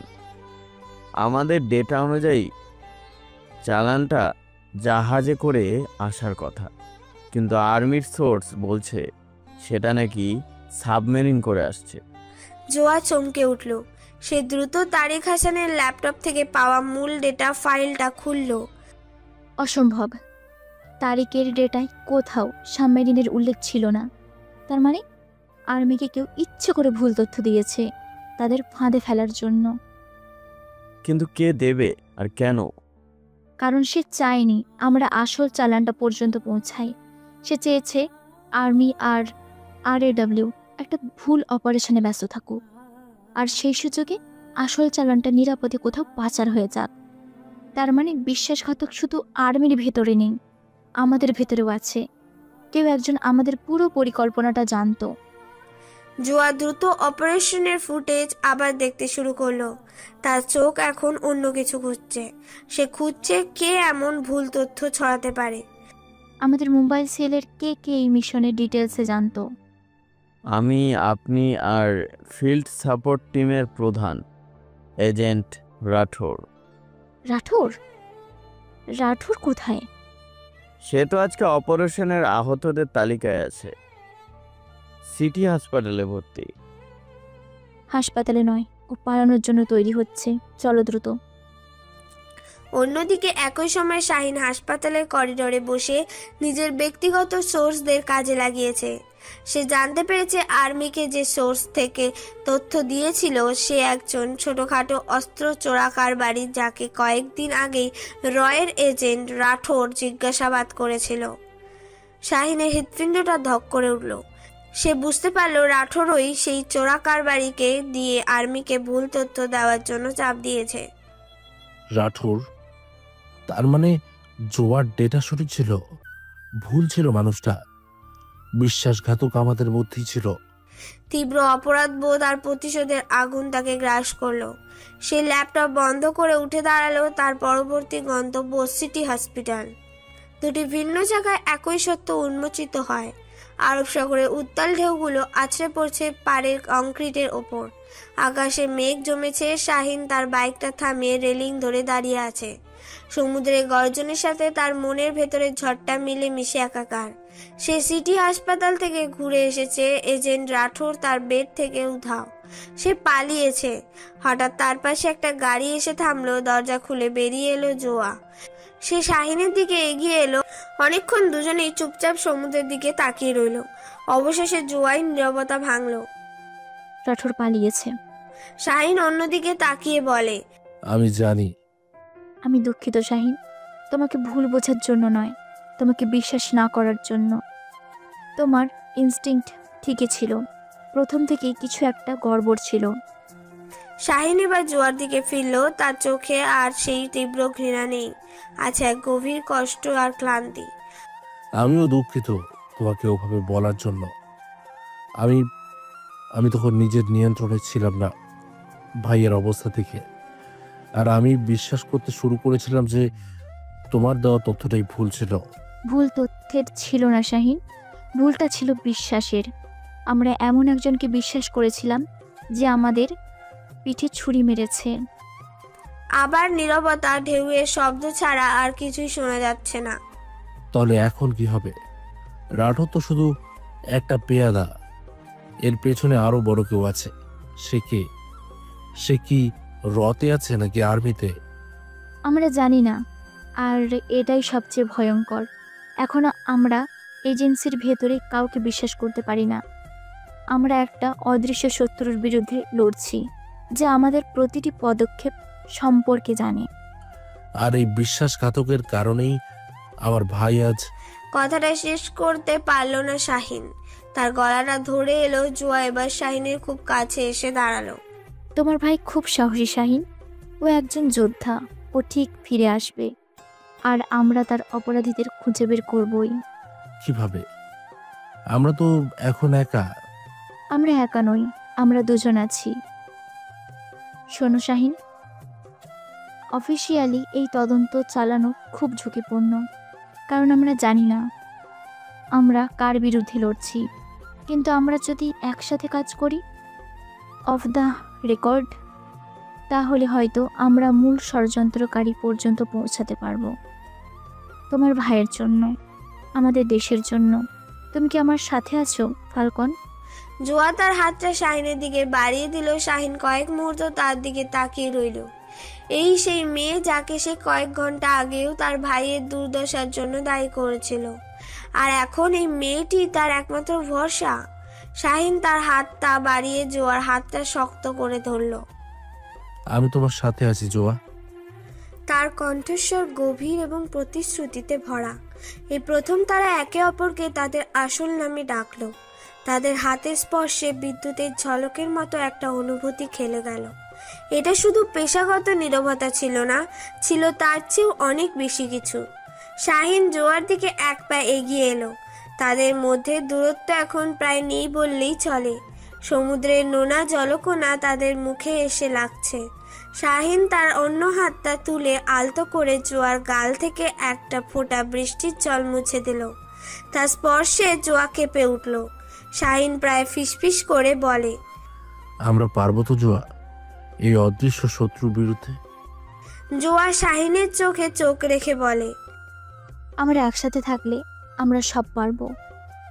তার কণ্ঠস্বর আত্মবিশ্বাসে ভরা, কিন্তু তার চোখ দুটো বলে দিচ্ছিল সে কতটা আশ্রয় খুঁজছে শাহিনের মধ্যে। শাহিন আর নিজেকে ধরে রাখতে পারল না। তার সমস্ত যন্ত্রণা, ভাইয়ের জন্য কষ্ট, বাবার কাছ থেকে পাওয়া অপমান, আর জোয়াকে ভুল বোঝার অপরাধ বোধ, সবকিছু যেন এই এক মুহূর্তে এসে জমা হলো। সে আলতো করে জোয়ার মুখের দিকে ঝুঁকলো। জোয়া বাধা দিল না, বরং তার চোখ দুটো সম্মতিতে বুঝে এলো। আর তারপর মেরিন ড্রাইভের উত্তাল সমুদ্রকে সাক্ষী রেখে শাহিন জোয়ার ঠোঁটে আক্রমণ চালিয়ে দিল।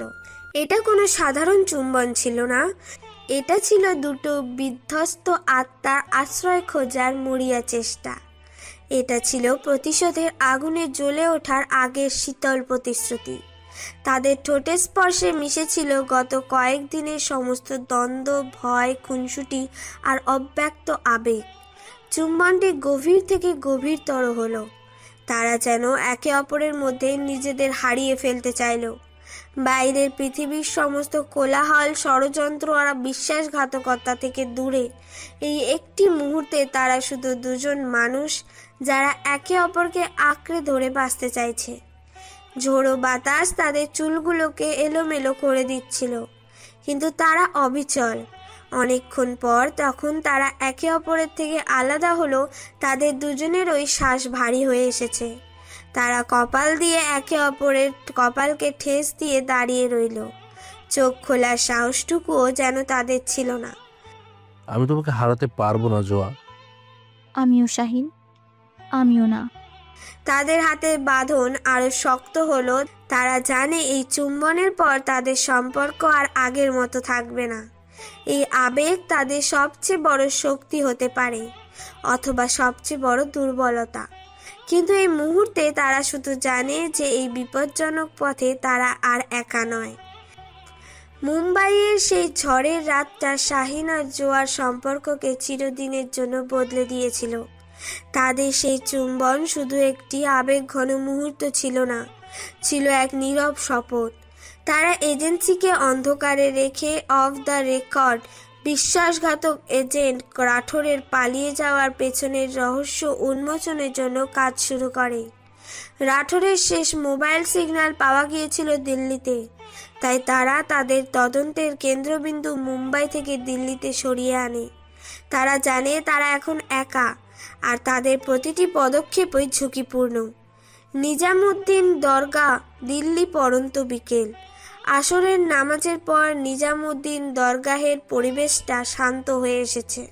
কাওয়ালির মৃদু সুর বাতাসে এক আধ্যাত্মিক আবেশ তৈরি করেছে। শাহিন একটি সাদা কুর্তা পাজামা পরেছে, মাথায় টুপি। জোয়া পড়েছে একটি সাধারণ সালোয়ার কামিজ, মাথায় ওড়না টানা। তারা ছদ্মবেশে এসেছে। তাদের উদ্দেশ্য রাঠোরের একজন পুরনো তথ্যদাতা চাচার সাথে দেখা করা। তারা দরগাহের এক কোণে আমির খসরুর মাজারের কাছে বসে আছে। তাদের হাবভাব এমন যেন তারা সাধারণ জিয়ারতকারী। শাহিন মাজারের দিকে তাকিয়ে খুব আস্তে করে বলে, চাচা কি আসবে বলে মনে হয়? লোকটা খুব ধূর্ত। রাঠোরের পালিয়ে যাওয়ার খবর শোনার পর সে হয়তো আন্ডারগ্রাউন্ডে চলে গেছে। আসবে। চাচার টাকার দরকার, আর রাঠোর তাকে শেষ পেমেন্টটা দিয়ে যেতে পারেনি। আমরা সেই টোপটাই ফেলেছি।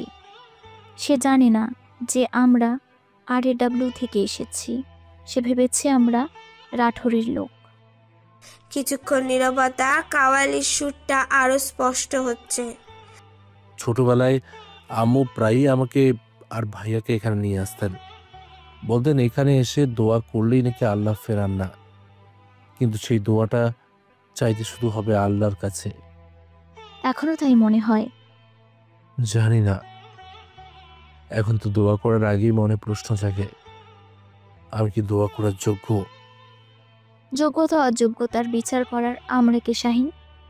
ইমাম আবু হানিফা এর একটা ঘটনা যেন। শাহিন জিজ্ঞাসু দৃষ্টিতে জোয়ার দিকে তাকালো। তিনি একবার এক মাতালকে রাস্তা থেকে বাড়ি পৌঁছে দিয়েছিলেন, যাতে অন্য কেউ তাকে অপমান করতে না পারে। কারণ ওই মাতালকে দেখে রাস্তার লোকেরা হাসাহাসি করছিল। উনি ভাবলেন যে মাতালটি মুসলিম, তারও সম্মান আছে, তাই তিনি তাকে নিজের কাঁধে করে বাড়ি পৌঁছে দিয়েছিলেন। পরে সেই মাতালটি তওবা করে আল্লাহর অন্যতম প্রিয় বান্দা হয়েছিলেন। ইমাম সাহেব বলতেন, কার দোয়া কোনো মুহূর্তে কবুল হয়ে যাবে তা একমাত্র আল্লাহ জানেন। তাই কারো বাহ্যিক অবস্থা দেখে তাকে বিচার করো না। তুমি তো দেশের জন্য লড়ছো শাহিন, তোমার চেয়ে বেশি যোগ্য আর কে হবে? জোয়ার কথায় শাহিনের ভেতরের যন্ত্রণাটা যেন কিছুটা শান্ত হলো। সে অবাক হয়ে ভাবল, এই মেয়েটির মধ্যে জ্ঞানের এত গভীরতা। সে শুধু একজন এজেন্ট নয়, তার চেয়েও অনেক বেশি কিছু। ধার্মিক বিষয়েও অনেক কিছু জানে। পরক্ষণেই ভাবনা থেকে বের হয়ে মুখে বলল, আমার ভাইয়ের জন্য খুব চিন্তা হয় জোয়া। ডাক্তাররা বলেছে ওর জ্ঞান ফিরতে সময় লাগবে। আব্বু এখনো মনে করেন আমার জন্য ভাইয়ার এই অবস্থা। জেনারেল সাহেব যখন সত্যিটা জানবেন তখন তিনি তোমাকে নিয়ে গর্ব করবেন। সত্যিটা জানার পর হয়তো গর্ব করার জন্য আমি বেঁচে থাকবো না। এই পথে নামার আগে এত ভয় করতো না, কিন্তু এখন ভয় করে। কেন? জোয়ার চোখের দিকে তাকিয়ে বলে, কারণ এখন হারানোর জন্য কিছু আছে। শাহিন যখন দোয়া করতে দাঁড়ালো, দূর থেকে জোয়া দেখছিল। সে বুঝতে পারল শাহিনের দোয়া শুধু তার ভাইয়ের জন্য নয়, তার নিজের সুরক্ষার জন্য। এই উপলব্ধি কাওয়ালির সুরের সাথে মিলে তাদের আত্মিক সংযোগকে আরো গভীর করে তুলল, যা তাদের সবচেয়ে বড় শক্তি এবং ঝুঁকি দুটোই। দরগাহে তাদের মিশন সফল হয়েছিল। চাচা নামের এক তথ্যদাতার কাছ থেকে তারা জানতে পারে পুরো ষড়যন্ত্রের মূল হোতা ওস্তাদ নামের এক ব্যক্তি।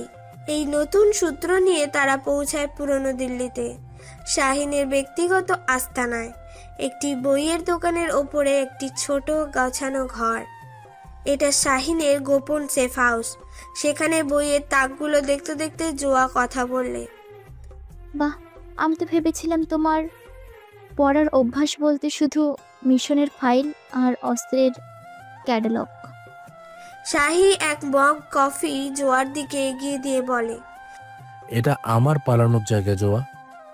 যখন জেনারেল ইমতিয়াজ আহমেদের অপদত্ত ছেলে বা রয়ের বেপরোয়া এজেন্ট ফ্যালকন কোনো পরিচয় আর সহ্য করতে পারি না, তখন আমি এখানে এসে শাহিন হয়ে যাই। এই বইগুলো আমার একমাত্র বন্ধু। জোয়া কফির মগটা হাতে নিয়ে সোফায় বসলো। সে দেখলো টেবিলের উপর একটা ফ্রেমে বাঁধানো ছবি, শাহিনের ছোটবেলার ছবি তার মা আর ভাইয়ের সাথে। কিন্তু ছবিতে তার বাবা নেই। তোমার বাবার সাথে তোমার সম্পর্কটা ঠিক কবে থেকে এমন হলো? শাহিন কিছুক্ষণ চুপ করে রইল, তারপর একটা দীর্ঘশ্বাস ফেলে জোয়ারের পাশে বসলো। সবসময় এমন ছিল। আব্বু চোখে ভাইজান হলো আদর্শ ছেলে, পড়াশোনায় ভালো, খেলাধুলায় সেরা, আর এখন সেনাবাহিনীর গর্ব। আর আমি বরাবরই ছিল উল্টো। আমার রেজাল্ট ভালো হতো না, আমি নিয়ম ভাঙতে ভালোবাসতাম। আব্বু চেয়েছিলেন আমি আর্মিতে যোগ দিই, আমি রাজি হইনি। সেদিন তিনি বলেছিলেন আমি তার সবচেয়ে বড় হতাশা। কিন্তু তিনি তো জানেন না তুমি দেশের জন্য তার চেয়ে কম ঝুঁকি নিচ্ছ না। তিনি কোনো দিন জানবেনও না, আমি চাইও না। আমি তার চোখে হিরো হতে চাই না জোয়া। আমি শুধু তার চোখে একটু সম্মান চেয়েছিলাম, একজন ছেলে হিসেবে, তার সন্তান হিসেবে। শাহিনের কণ্ঠস্বর ধরে আসছিল, সে তার জীবনের সবচেয়ে গোপন কষ্টটা আজ প্রথমবার কারো কাছে প্রকাশ করলো। জোয়া আলতো করে তার হাতটা নিজের হাতের উপর রাখলো। আমার বাবা মা এক গাড়ি দুর্ঘটনায় মারা যান যখন আমার বয়স মাত্র 10। তারপর থেকে আমি এতিমখানায় বড় হয়েছি। আমার কোনো পরিবার নেই শাহিন, এজেন্সি আমার সব কিছু। হয়তো তাই আমি সবসময় প্রোটোকল আর নিয়মকে এত আঁকড়ে ধরে থাকি, কারণ নিয়ম ভাঙলে আমার আর কোনো আশ্রয় থাকবে না। এই প্রথম শাহিন জোয়ার কাঠিন্যের পেছনের কারণটা বুঝতে পারল। সেও তার জীবনে একা। তারা দুজনেই দুটো ভাঙা আত্মা, যারা একে অপরের মধ্যে নিজেদের প্রতিচ্ছবি দেখতে পাচ্ছে। তুমি একা নও জোয়া। আমি জানি। তারা একে অপরের চোখের দিকে তাকিয়ে রইল। ঘরের নীরবতায় শুধু তাদের হৃদস্পন্দনের শব্দ। শাহিন আলতো করে জোয়ারের মুখের উপরে এসে পড়া চুলগুলো সরিয়ে দিল। আমি যখন মিশনে থাকি আমার ভয় করে না, কিন্তু যখন তুমি বিপদে পড়ো, যেমনটা সেদিন ইয়টে বা মুম্বাইয়ের ডকে হয়েছিল, তখন আমার নিঃশ্বাস বন্ধ হয়ে আছে। আমার মনে হয় আমি সবকিছু হারিয়ে ফেলবো। আমারও তাই মনে হয় শাহিন। মেরিন ড্রাইভে যখন তুমি বললে তুমি আমার সাথে আছো, আমার মনে হয়েছিল আমি আমার পুরো পৃথিবীটা ফিরে পেয়েছি। আমি তোমাকে ভালোবাসি শাহিন। আমিও তোমাকে ভালোবাসি জোয়া, অনেক বেশি।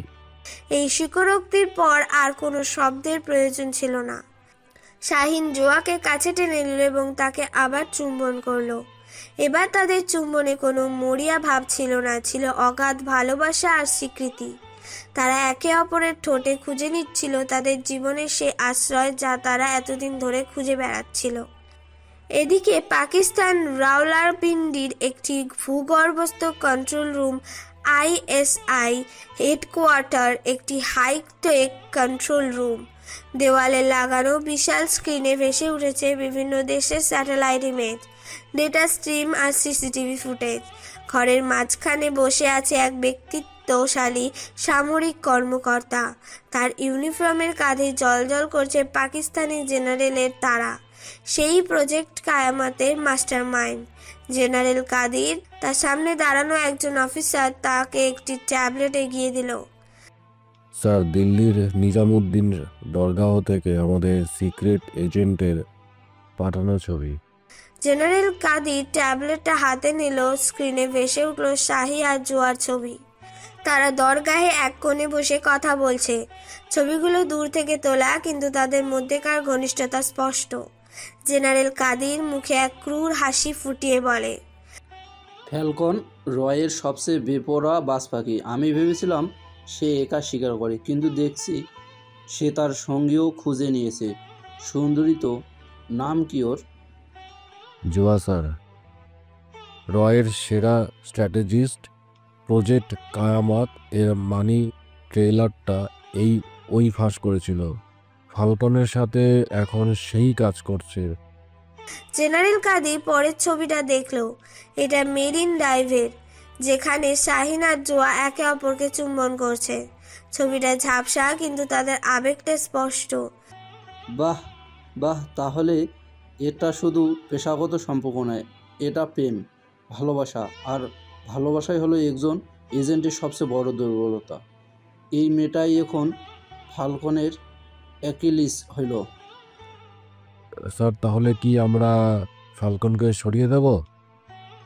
কাদির ট্যাবলেটটা টেবিলের ওপর রেখে বলে, না, একদম বাজ পাখিকে মারার চেয়ে বেশি আনন্দ হলো তার ডানা ছেটে দেওয়া, তাকে উড়তে না দেওয়া। ফ্যালকনকে মারলে রয়ের অন্য কাউকে পাঠাবে, কিন্তু আমরা যদি ওকে মানসিকভাবে পঙ্গু করে দেই তাহলে ও জীবন্ত লাশ হয়ে থাকবে। সে তার অফিসারের দিকে ফিরল, তার চোখে শীতল হিংস্রতা। দিল্লিতে আমাদের স্লিপার সেলকে অ্যাক্টিভেট করো। তাদের একটাই টার্গেট, ফ্যালকনকে মারতে হবে না, তার দানা ছেড়ে দাও। জোয়াকে টার্গেট করো, এমনভাবে টার্গেট করো যাতে ফ্যালকন নিজের চোখ তার ভালোবাসাকে ধ্বংস হতে দেখে। আমি ওকে ভাঙতে চাই টুকরো টুকরো করে। জি স্যার। অফিসার স্যালুট করে বেরিয়ে গেল। জেনারেল কাদির আবার ছবিটার দিকে তাকালো। যুদ্ধ শুধু সীমান্তেই হয় না এজেন্ট ফ্যালকন, আসল যুদ্ধটা হয় মনে, আর সেই যুদ্ধে তুমি হেরে গেছো। দর্শক বন্ধুরা, এখানে এরা উর্দু ভাষায় কথা বলেছে, অনেক কষ্টে বাংলায় ট্রান্সলেট করেছি, তার ফলস্বরূপ কি ভিডিওটিতে একটা লাইক পাবো না? প্লিজ তাড়াতাড়ি লাইক, কমেন্ট, শেয়ার এবং সাবস্ক্রাইব করে দিন। গল্পে একটা বড় টুইস্ট আসতে চলেছে। চলুন এবার গল্পে ফেরা যাক। দিল্লির চাঁদনি চকের সরু গলি, মানুষের ভিড়, রিক্সার টুংটাং শব্দ আর কাবাবের দোকান থেকে ভেসে আসা ধোঁয়া, সব মিলিয়ে এক পরিচিত চোষ। শাহিন আর জোয়া ছদ্মবেশে একটি গলিতে দাঁড়িয়ে আছে। তারা ওস্তাদ সম্পর্কে আরো তথ্য জোগাড় করার জন্য এসেছে। আমার সোর্স বলেছে ওই গলির শেষ মাথায় যে পুরনো আদরের দোকানটা আছে, ওটার মালিক ওস্তাদ সম্পর্কে কিছু জানতে পারে। আমাদের খুব সতর্ক থাকতে হবে শাহিন, জায়গাটা খুব ঘিঞ্জি, বিপদ হলে পালানোর পথও কম। চিন্তা করো না, আমি আছি তো। তোমার কি এখানকার ছোলে ভাটুরা খেতে ইচ্ছে করছে? আমার ফেভারিট। এই প্রথম একটা লাইভ অপারেশনের মাঝে শাহিন এমন হালকা কথা বলল। জোয়া তার দিকে তাকিয়ে হাসলো। মিশনটা শেষ হোক, তারপর আমি তোমাকে খাওয়াবো। ডিল। তারা কথা বলতে বলতেই ভিড়ের মধ্যে দিয়ে এগোচ্ছিল। হঠাৎ শাহিনের মনে হলো কেউ তাদের অনুসরণ করছে। সে দেখলো কয়েকজন লোক অস্বাভাবিকভাবে তাদের দিকে এগিয়ে আসছে। তাদের হাঁটা চলার কোনো উদ্দেশ্য নেই, কিন্তু তাদের চোখ শাহিন আর জোয়ার ওপর স্থির। শাহিন জোয়ার হাতটা শক্ত করে ধরে ফিসফিস করে বলে, জোয়া ডেঞ্জার, 3 জন লোক আমাদের ঘিরে ফেলেছে। জোয়া কিছু বলার আগেই লোকগুলো তাদের উপর ঝাঁপিয়ে পড়লো। তারা কোনো সাধারণ গুন্ডা নয়, প্রশিক্ষিত ঘাতক। তাদের উদ্দেশ্য পরিষ্কার, জোয়াকে ধরা। একজন লোক জোয়ার হাত ধরে টানলো। শাহিন বাঘের মতো গর্জন করে লোকটার ওপর ঝাঁপিয়ে পড়লো। শুরু হলো এক অসম লড়াই। চাঁদনি চকের সাধারণ মানুষ ভয়ে চিৎকার করে ছোটাছুটি শুরু করে দিয়েছে। শাহিন একাই 3 জনের সাথে লড়ছে। সে তার সমস্ত ট্রেনিং উজাড় করে দিচ্ছে, কিন্তু লোকগুলো কম যায় না। তাদের একমাত্র লক্ষ্য জোয়া। জোয়া, পালাও, এখান থেকে বেরিয়ে যাও। তোমাকে একা ফেলে আমি কোথাও যাব না। জোয়াও তার সেলফ ডিফেন্সের ট্রেনিং কাজে লাগানোর চেষ্টা করছে, কিন্তু একজন ঘাতক পেছন থেকে এসে তাকে ধরে ফেললো এবং তার গলায় একটা ছুরি ধরলো। শাহিন থেমে গেল। তার চোখ দুটো রাগে হতাশায় লাল। সে দেখছে তার ভালোবাসা, তার পৃথিবী শত্রুর হাতে বন্দী। ঠিক সেই মুহূর্তে যখন শাহিনের মনোযোগ ঘাতকের দিকে, অন্য একজন পেছন থেকে এসে তার পিঠে সজোরে একটা লোহার রড দিয়ে আঘাত করলো। শাহিন যন্ত্রণায় চিৎকার করে মাটিতে পড়ে গেল। তার মাথা ঘুরছে। সে দেখছে জোয়া তার নাম ধরে চিৎকার করছে। এই সুযোগে জোয়া কনুই দিয়ে তার পেছনের লোকটাকে আঘাত করে নিজেকে ছাড়িয়ে নিল এবং শাহিনের দিকে ছুটে এলো। ঘাতকরা বুঝতে পারল তাদের মিশন ব্যর্থ। ভিড় জমে যাচ্ছে, তারা ভিড়ের মধ্যে মিলিয়ে গেল। জোয়া শাহিনের মাথাটা নিজের কোলে তুলে নিল। শাহিনের পিঠ আর মাথা থেকে রক্ত বের হচ্ছে। শাহিন চোখ খুলো, আমি অ্যাম্বুলেন্স ডাকছি। কষ্টে চোখ খুলে হাসার চেষ্টা করে বলে, অ্যাম্বুলেন্সের দরকার নেই, আমি ঠিক আছি। সে জোয়ার গালে হাত রেখে বলল, তোমার কিছু হয়নি তো? আমার কথা ছাড়ো, তোমার এই অবস্থা। তোমার কিছু হলে আমি নিজেকে কোনোদিন ক্ষমা করতে পারতাম না জোয়া। এই কথাগুলো শুনে জোয়ার বুকের ভেতরটা ভেঙে গেল। সে বুঝতে পারল জেনারেল কাদিরের চাল সফল হয়েছে। তাদের ভালোবাসা এখন তাদের জন্য সবচেয়ে বড় এবং প্রাণঘাতী ঝুঁকি হয়ে উঠেছে। শত্রু জানে শাহিনকে আঘাত করার সেরা উপায় হলো জোয়াকে টার্গেট করা। সে শাহিনের রক্তাক্ত শরীরটা জড়িয়ে ধরে কান্নায় ভেঙে পড়ল। চাঁদনি চকের সমস্ত কোলাহলের মধ্যে তাদের ভালোবাসা আজ প্রথমবার রক্তের স্বাদ পেল। চাঁদনি চকের সেই হামলা শাহিন আর জোয়াকে একটা নির্মম সত্যের মুখোমুখি দাঁড় করিয়েছিল। শত্রু এখন তাদের নাম, মুখ এবং সবচেয়ে বড় দুর্বলতাটা জেনে গেছে। শাহিনের আঘাত গুরুতর না হলেও তার মনের ক্ষতটা ছিল অনেক গভীর। সে বুঝতে পারছিল জোয়াকে রক্ষা করতে হলে তাদের পর্দার আড়ালে সেই ওস্তাদকে খুঁজে বের করতে হবে। তারা তাদের তদন্ত আরও জোরদার করে, কিন্তু প্রতিটি পদক্ষেপ তারা অনুভব করছিল কেউ একজন তাদের চেয়েও এক ধাপ এগিয়ে আছে। হাসপাতালে কয়েক সপ্তাহ থাকার পর মেজর আরমান বাড়ি ফিরে আসে। পুরো পরিবার স্বস্তির নিঃশ্বাস, কিন্তু শাহিনের মনে এক নতুন সন্দেহের জন্ম হয়। জেনারেল ইমতিয়াজ আহমেদের বাড়ির স্টাডি রুম। রাত, স্টাডি রুমটা অন্ধকার, শুধু টেবিল ল্যাম্পের মৃদু আলো জ্বলছে। শাহিন নিস্তব্ধে তার বাবার ডেস্কের ড্রয়ার খুলছে। সে তার ভাইয়ের সাম্প্রতিক গতিবিধির উপর নজর রাখছিল। হাসপাতাল থেকে ফেরার পর আরমানের আচরণে কিছু সূক্ষ্ম পরিবর্তন সে লক্ষ্য করেছে। অকারণে চমকে ওঠা, গভীর রাতে একা একা বেলকনিতে দাঁড়িয়ে থাকা, আর ফোনে কথা বলার সময় অস্বাভাবিক সতর্কতা। সে আরমানের সাম্প্রতিক ব্যাংক স্টেটমেন্ট এবং কল রেকর্ডের একটি কপি বের করে, যা সে তার ব্যক্তিগত সোর্স ব্যবহার করে জোগাড় করেছে। সে তার ল্যাপটপ খুলে ডেটাগুলো ক্রস চেক করতে শুরু করে। জোয়া তার সাথে একটি এনক্রিপ্টেড লাইনে যুক্ত আছে। জোয়া ফোনের অন্য প্রান্ত থেকে চাপা স্বরে বলে, কিছু পেলে শাহিন? এভাবে তোমার বাবার স্টাডিতে ঢোকাটা কিন্তু খুব ঝুঁকিপূর্ণ। ঝুঁকির কথা আমাকে বলো না জোয়া।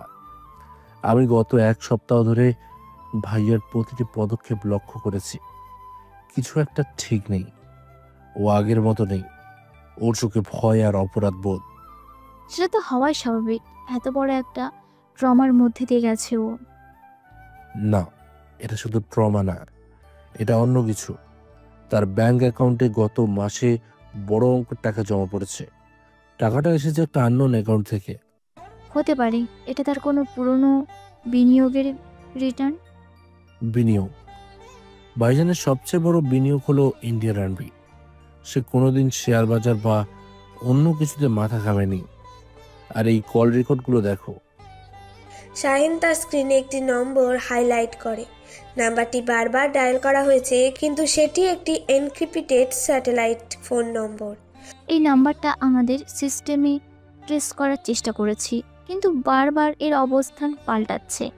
তবে এর কান্ট্রি কোড পাকিস্তানের। শাহিন কয়েক মুহূর্তের জন্য স্তব্ধ হয়ে গেল। তার হাত কাঁপছে। সে বিশ্বাস করতে চাইছে না, কিন্তু প্রমাণগুলো তার দিকেই আঙুল তুলছে। না না, এটা হতে পারে না। ভাইজান সে একজন দেশপ্রেমী। সে দেশের জন্য গুলি খেয়েছে। শাহিন, শান্ত হও। আবেগ দিয়ে নয়, যুক্তি দিয়ে ভাবো। মুম্বাই অপারেশনের ঠিক আগে আর্মিকে কে ভুল তথ্য দিয়েছিল? কে তাদেরকে নির্ধারিত সময়ের আগে অপারেশনে পাঠিয়েছিল? এমন কেউ যার কথায় আর্মি বিশ্বাস করবে, একজন উচ্চপদস্থ আর্মি অফিসার। শাহিনের নিঃশ্বাস বদ্ধ হয়ে আসছিল। কিন্তু গুলিটা, সে তো প্রায় মরতে বসেছিল। হয়তো সেটাই পরিকল্পনার অংশ ছিল, সবার চোখে ধুলো দেওয়ার জন্য। অথবা হয়তো তার সঙ্গীরাই তাকে ধোঁকা দিয়েছে। আমাদের সত্যিটা জানতে হবে শাহিন। তোমাকে ওর মুখোমুখি হতে হবে। শাহিন ল্যাপটপটা বন্ধ করে দিল। তার পৃথিবীটা যেন দুলে উঠেছে। তার নিজের ভাই, তার হিরো, একজন বিশ্বাসঘাতক। এটা ভাবতেও তার শরীরটা ঠান্ডা হয়ে আসছে। কিন্তু তাকে সত্যিটা জানতেই হবে, দেশের জন্য আর নিজের ভাইয়ের জন্য। দিল্লির অদূরে একটি পরিত্যক্ত ফ্যাক্টরি। চারিদিকে জং ধরা যন্ত্রপাতি আর ভাঙা কাচের স্তূপ। দিনের বেলাতেও জায়গাটা অন্ধকার আর ভুতুড়ে। শাহিন তার ভাইকে একটা জরুরি কথা বলার অজুহাতে এখানে ডেকে এনেছে। আরমান কিছুটা দ্বিধা নিয়ে এখানে এসেছে। সে বুঝতে পারছে না শাহিন তাকে এমন একটা জায়গায় কেন ডেকেছে। এইসব কি শাহিন? আমাকে এমন জায়গায় কেন ডেকেছিস? কোনো সমস্যা হয়েছে? শাহিন কোনো উত্তর না দিয়ে তার দিকে একটা ফাইল ছুঁড়ে মারল। ফাইলটা মাটিতে পড়লো এবং তার ভেতর থেকে আরমানের ব্যাংক স্টেটমেন্ট আর কল রেকর্ডের কাগজগুলো ছড়িয়ে পড়ল। সমস্যা? হ্যাঁ ভাইজান, সমস্যা তো হয়েছে, অনেক বড় সমস্যা। আরমান কাগজগুলোর দিকে তাকিয়ে ফ্যাকাশে হয়ে গেল। সে বুঝতে পারল সে ধরা পড়ে গেছে, কিন্তু তার বিষয়টা ভয়কে ছাপিয়ে বলে। এসব এসব তো ক্লাসিফাইড ইনফরমেশন। আমি তো আর্মি মেজরের ব্যক্তিগত ডেটা। তুই তুই এসব কোথায় পেলি? তুই এসবের মধ্যে কেন জড়াচ্ছিস? তুই তো কিছুই করিস না। শাহিন একটা দীর্ঘশ্বাস ফেলে ক্লান্তিকর হাসি এসে বলে, আমি কিছুই করি না, তাই তো? আমি বাপের টাকায় ঘুরে বেড়াই, বাইক নিয়ে ট্রিপে যাই, এটাই তো তোমরা সবাই জানো। এটাই তো আমি তোমাদের সবাইকে জানতে দিয়েছি। সে আরমানের দিকে এক পা এগিয়ে এলো। তার চোখে আর সেই বকে যাওয়া ছেলের ছাপ নেই, আছে এক শীতল অচেনা দৃঢ়তা। তোমার ওই পাকিস্তানি নাম্বারটা কার ভাইজান? আর তোমার অ্যাকাউন্টে এত টাকা কোত্থেকে এলো? আমি উত্তরটা তোমার মুখ থেকে শুনতে চাই। তুই তুই কে? তুই কে শাহিন? তুই এভাবে কথা বলছিস কেন? এসবের সাথে তোর কি সম্পর্ক? আমার পরিচয়টা এখন জরুরি নয়, জরুরি হলো তোমার পরিচয়টা। তুমি কি ইন্ডিয়ান আর্মির একজন মেজর, নাকি আইএসআই এর টাকায় কেনা গোলাম? মুখ সামলে কথা বল শাহিন। তুই তোর ভাইকে সন্দেহ করছিস। আমি দেশের জন্য গুলি খেয়েছি, আর তুই? ওই গুলি খাওয়ার নাটকটা এবার বন্ধ করো মেজর আরমান। আমি সব জানি। আমার নাম Shahin Ahmed, code name falcon. আমি রয়ের একজন ফিল্ড এজেন্ট। এই একটি বাক্য, এই বাক্যটি যেন পরিত্যক্ত ফ্যাক্টরির বাতাসে বিদ্যুতের মতো খেলে গেল। আরমান স্তব্ধ হতবাক হয়ে তার ছোট ভাইয়ের দিকে তাকিয়ে রইল। তার বুকে যাওয়া অপদার্থ ভাই একজন র এজেন্ট, এটা তার কল্পনারও অতীত। তার পায়ের তলার মাটি যেন সরে যাচ্ছে। লাফকন, রয়ের সেই কিংবদন্তি এজেন্ট যাকে কেউ কখনো দেখেনি, সে তুই? হ্যাঁ, আমি সেই। আর আমি দুবাই থেকে প্রজেক্ট কায়ামাত এর ফাইলটা উদ্ধার করেছিলাম। আমি মুম্বাইয়ের সেই রাতের ছাদে ছিলাম যখন তুমি তোমার দলকে নিয়ে মৃত্যু ফাঁদে পা দিয়েছিলে, আর আমি তোমাকে কভার দিয়েছিলাম ভাইজান। আরমানের মাথা ঘুরছে। সেবার বুঝতে পারছে সেই রাতের অদৃশ্য সাহায্যকারী আর কেউ নয়, তার নিজের ওই ছোট ভাই ছিল। যে ভাইকে সে সবসময় তাচ্ছিল্য করেছে, সেই ভাই তার জীবন বাঁচিয়েছে। এই উপলব্ধিটা তার অপরাধ বোধকে 1000 গুণ বাড়িয়ে দিল। তুই সব জানতি? এখন জানতে পারছি, তাই শেষবারের মতো জিজ্ঞেস করছি, কেন ভাইজান, কেন? টাকার জন্য? কয়েকটা টাকার জন্য তুমি নিজের দেশ, নিজের ইউনিফর্ম আর নিজের ভাইয়ের সাথে বিশ্বাসঘাতকতা করলে? আরমান মাটিতে বসে পড়ল। তার অভিনয়ের শেষ মুখোশটাও খসে পড়ল। তার চোখ দিয়ে অঝরে জল গড়িয়ে পড়ছে। টাকা, হ্যাঁ, প্রথমে টাকার লোভী ছিল। তুই তো জানিস আমি সব সময় একটা বিলাসবহুল জীবন চেয়েছি। আর্মি স্যালারিতে সেটা সম্ভব ছিল না। জেনারেল কাদির, পাকিস্তানের জেনারেল কাদির, সে আমার এই দুর্বলতার সুযোগ কাজে লাগিয়েছে। জেনারেল কাদির? তার মানে ওস্তাদ হলো জেনারেল কাদির? হ্যাঁ, প্রথমে সে আমাকে ছোট ছোট তথ্য ফাঁস করতে বলে, বিনিময়ে অনেক টাকা দেয়। আমি লোভে পড়ে যাই। আমি ভেবেছিলাম আমি সব কিছু নিয়ন্ত্রণ করতে পারবো, কিন্তু আমি ধীরে ধীরে তাদের জালে জড়িয়ে পড়ি। মুম্বাইয়ের ঘটনাটা? এটা আমারই পরিকল্পনা ছিল। কাদির চেয়েছিল চালানটা নিরাপদে পার করতে। আমি তাকে বলেছিলাম যদি একটা বড় অ্যাম্বুশের নাটক করা হয় আর তাতে আমি নিজে আহত হই, তাহলে সবার মনোযোগ আমার দিকে চলে আসবে, কেউ চালানটার খোঁজ করবে না। শাহিন হতবাক হয়ে তার ভাইয়ের কথা শুনছিল, তার বিশ্বাস হচ্ছিল না। তার মানে তুমি ইচ্ছে করেই গুলি খেয়েছিলে? তুমি নিজের জীবন বাজি রেখেছিলে শুধু কিছু অস্ত্র পার করার জন্য? আমি ভেবেছিলাম গুলিটা পায়ে বা হাতে লাগবে, সামান্য আঘাত হবে, কিন্তু ওদের লোক ভুল করে কাঁধে গুলি করে দেয়, আর্টারটির খুব কাছে। হাসপাতালে যখন আমি মৃত্যুর সাথে লড়ছিলাম, তখন আমি প্রথমবার অনুভব করতে পারি আমি কত বড় ভুল করেছি। আমি বুঝতে পারি এই টাকার কোনো দাম নেই। আমি অনুতপ্ত শাহিন, আমাকে বিশ্বাস কর। বিশ্বাস তোমার উপর? যে মানুষটা টাকার জন্য নিজের দেশকে বিক্রি করে দিতে পারে তাকে আমি কিভাবে বিশ্বাস করব? তুমি শুধু আমার ভাই নও, তুমি আমার দেশের শত্রু। শাহিনের এই কথায় আরমান কান্নায় ভেঙে পড়ল। সে তার ভাইয়ের পা জড়িয়ে ধরার চেষ্টা করলো। আমাকে একটা সুযোগ দে শাহিন, আমি সব ঠিক করে দেব প্লিজ। আরমান মাটিতে বসে কাঁদছে। শাহিন পাথরের মতো দাঁড়িয়ে আছে। তার ভাইয়ের এই রূপ সে কোনো দিন কল্পনাও করতে পারেনি। তার ভেতরে পৃথিবীটা ভেঙে চুরমার হয়ে যাচ্ছে। সব ঠিক করে দেবে কিভাবে? যা হওয়ার তা তো হয়ে গেছে। তোমার জন্য কতজন সেনা আহত হয়েছে তার কোনো হিসেব আছে? তোমার জন্য দেশ কতটা বিপদের মুখে পড়েছে তার কোনো ধারণা আছে তোমার? হঠাৎ কিছু মনে পড়ায় আরমান আতঙ্কে চিৎকার করে উঠল। বিপদ? বিপদ তো এখনো শেষ হয়নি শাহিন, বিপদ তো সবে শুরু হতে চলেছে। মানে কি বলতে চাও তুমি? প্রজেক্ট কায়ামত, এটা শুধু অস্ত্রোপচার বা ছোটোখাটো হামলা নয়, এটা এটা অনেক বড় কিছু। আরমানের চোখে মুখে তীব্র আতঙ্ক। সে কাঁপতে কাঁপতে উঠে দাঁড়ালো। লোহরের গাদ্দাফি স্টেডিয়াম। Gaddafi stadium? সেখানে কি? আগামীকাল ভারত পাকিস্তানের চ্যারিটি ক্রিকেট ম্যাচ। সেখানে ভয়াবহ বিস্ফোরণের পরিকল্পনা করেছে কাদির। স্টেডিয়ামের বিভিন্ন জায়গায় শক্তিশালী বোমা লাগানো হয়ে গেছে, আর তার দায় ভারতের উপর চাপানো হবে, যাতে দুই দেশের মধ্যে যুদ্ধ শুরু হয়ে যায়। এই কথা শুনে শাহিনের পায়ের তলার মাটি কেঁপে উঠল। সে আরমানের কলার ধরে তাকে ঝাঁকাতে লাগলো। কি বলছিস এসব? বোমা? তুই বোমা পৌঁছে দেওয়ার পথ করে দিয়েছিস? হ্যাঁ, আমি তাদের স্টেডিয়ামের ব্লুপ্রিন্ট আর সিকিউরিটি ল্যাবসের তথ্য দিয়েছি। তারা অ্যাম্বুলেন্সে করে ভেতরে বোমাগুলো ঢুকিয়েছে। কাল ম্যাচের ঠিক মাঝখানে হাজার হাজার নিরীহ মানুষের সামনে সব শেষ হয়ে যাবে শাহিন, সব শেষ। শাহিন আরমানকে ছেড়ে দিয়ে স্তব্ধ হয়ে দাঁড়িয়ে রইল। তার মাথা কাজ করছে না। তার নিজের ভাই হাজার হাজার নিরীহ মানুষের মৃত্যুর কারণ হতে চলেছে। ভারত পাকিস্তানের যুদ্ধ শুরু হওয়ার কারণ হতে চলেছে। তার পৃথিবীটা যেন এখানেই থেমে গেল। সময় আমাদের হাতে আর কতক্ষণ সময় আছে? 24 ঘন্টাও কম। এই একটি বাক্য, কিন্তু এই বাক্যটি শাহিনের সমস্ত অনুভূতিকে অচল করে দিল। তার চোখে আর কোনো জল নেই, কোনো ঘৃণা নেই, আছে শুধু এক শীতল ভয়ঙ্কর স্থিরতা। সে জানে তাকে এখন কিছু একটা করতে হবে, যে কোনো মূল্যে। দিল্লির কাছে একটি পরিত্যক্ত এয়ার স্ট্রিপ, গভীর রাত, চারিদিকে ঘুটঘুটে অন্ধকার। শুধু একটি ছোট কার্গো প্লেনের ইঞ্জিনের মৃদু শব্দ শোনা যাচ্ছে। শাহিন আর জোয়া প্লেনটার দিকে এগিয়ে যাচ্ছে। তারা রয়ের চিফ মিস্টার জোশিকে সব জানিয়েছে, কিন্তু তিনি তাদের বিশ্বাস করেননি।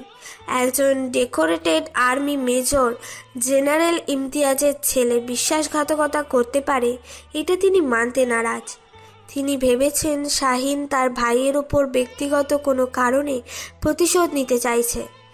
আর্মি ইন্টেলিজেন্সও তাদের কথা উড়িয়ে দিয়েছে। তারা এখন সম্পূর্ণ একা। তাদের কাছে আর কোনো উপায় নেই। আমরা কি ঠিক করছি শাহিন? কোনো অফিসিয়াল সাপোর্ট ছাড়া অন্য একটা দেশে? এটা একটা আত্মঘাতী মিশন। যখন হাজার হাজার মানুষের জীবন ঝুঁকির মুখে, তখন নিজের জীবনের কথা ভাবাটা স্বার্থপরতা জোয়া। তাছাড়া এই ভুলের শুরুটা আমার পরিবার থেকে হয়েছে, তাই শেষটাও আমাকেই করতে হবে। তোমাকে নয় শাহিন, আমরা একসাথে আছি। শাহিন জোয়ার দিকে তাকিয়ে মৃদু হাসলো। এই মেয়েটা না থাকলে সে হয়তো এতক্ষণে ভেঙে পড়তো। সে প্লেনের সিঁড়ির কাছে এসে দাঁড়ালো। লাহোরে আমার একজন পুরনো সোর্স আছে বাজ, সে হয়তো আমাদের সাহায্য করতে পারবে, কিন্তু তারপরও জানি না কি হবে। সে জোয়ার দিকে তাকালো। তার চোখে মুখে ফুটে উঠেছে একরাশ অনিশ্চয়তা আর গভীর ভালোবাসা। একটা কথা বলবো? বলো। যদি যদি আমরা ফিরে আসি, তাহলে বাকি জীবনটা তোমার সাথেই তর্ক করে কাটাতে চাই। কফিতে চিনি বেশি হবে না কম, সেই তর্ক। গাড়ি আমি চালাবো নাকি তুমি, সেই তর্ক। আমার বেপরোয়া স্বভাব আর তোমার কাঠখোট্টা পরিকল্পনা নিয়ে তর্ক। শাহিনের এই কথায়, এই ভয়ঙ্কর পরিস্থিতির মাঝেও জোয়ার মুখে হাসি ফুটে উঠল। তার চোখে জল, কিন্তু মুখে হাসি। জোয়া শাহিনের হাতটা ধরে বলে, আমিও রাজি ফাল্কন, আমিও রাজি, কিন্তু একটা শর্ত আছে। কি শর্ত? তর্কে কিন্তু আমাকেই জিততে হবে। এই কথা শুনে শাহিনও হেসে ফেলল। তারা দুজনেই জানে হয়তো এটাই তাদের শেষ দেখার শেষ কথা, কিন্তু এই মুহূর্তে তারা ভয়কে জয় করে ভালোবাসাকে আঁকড়ে ধরল। তারা একে অপরের দিকে তাকিয়ে রইল, তারপর আর কোনো কথা না বলে একসাথে প্লেনের সিঁড়ি দিয়ে উঠে গেল। ছোট কার্গো প্লেনটা রাতের অন্ধকারে গর্জন করে উঠল এবং লাহোরের দিকে উড়ে গেল, এক প্রায় অসম্ভব মিশনকে সত্যি করার জন্য।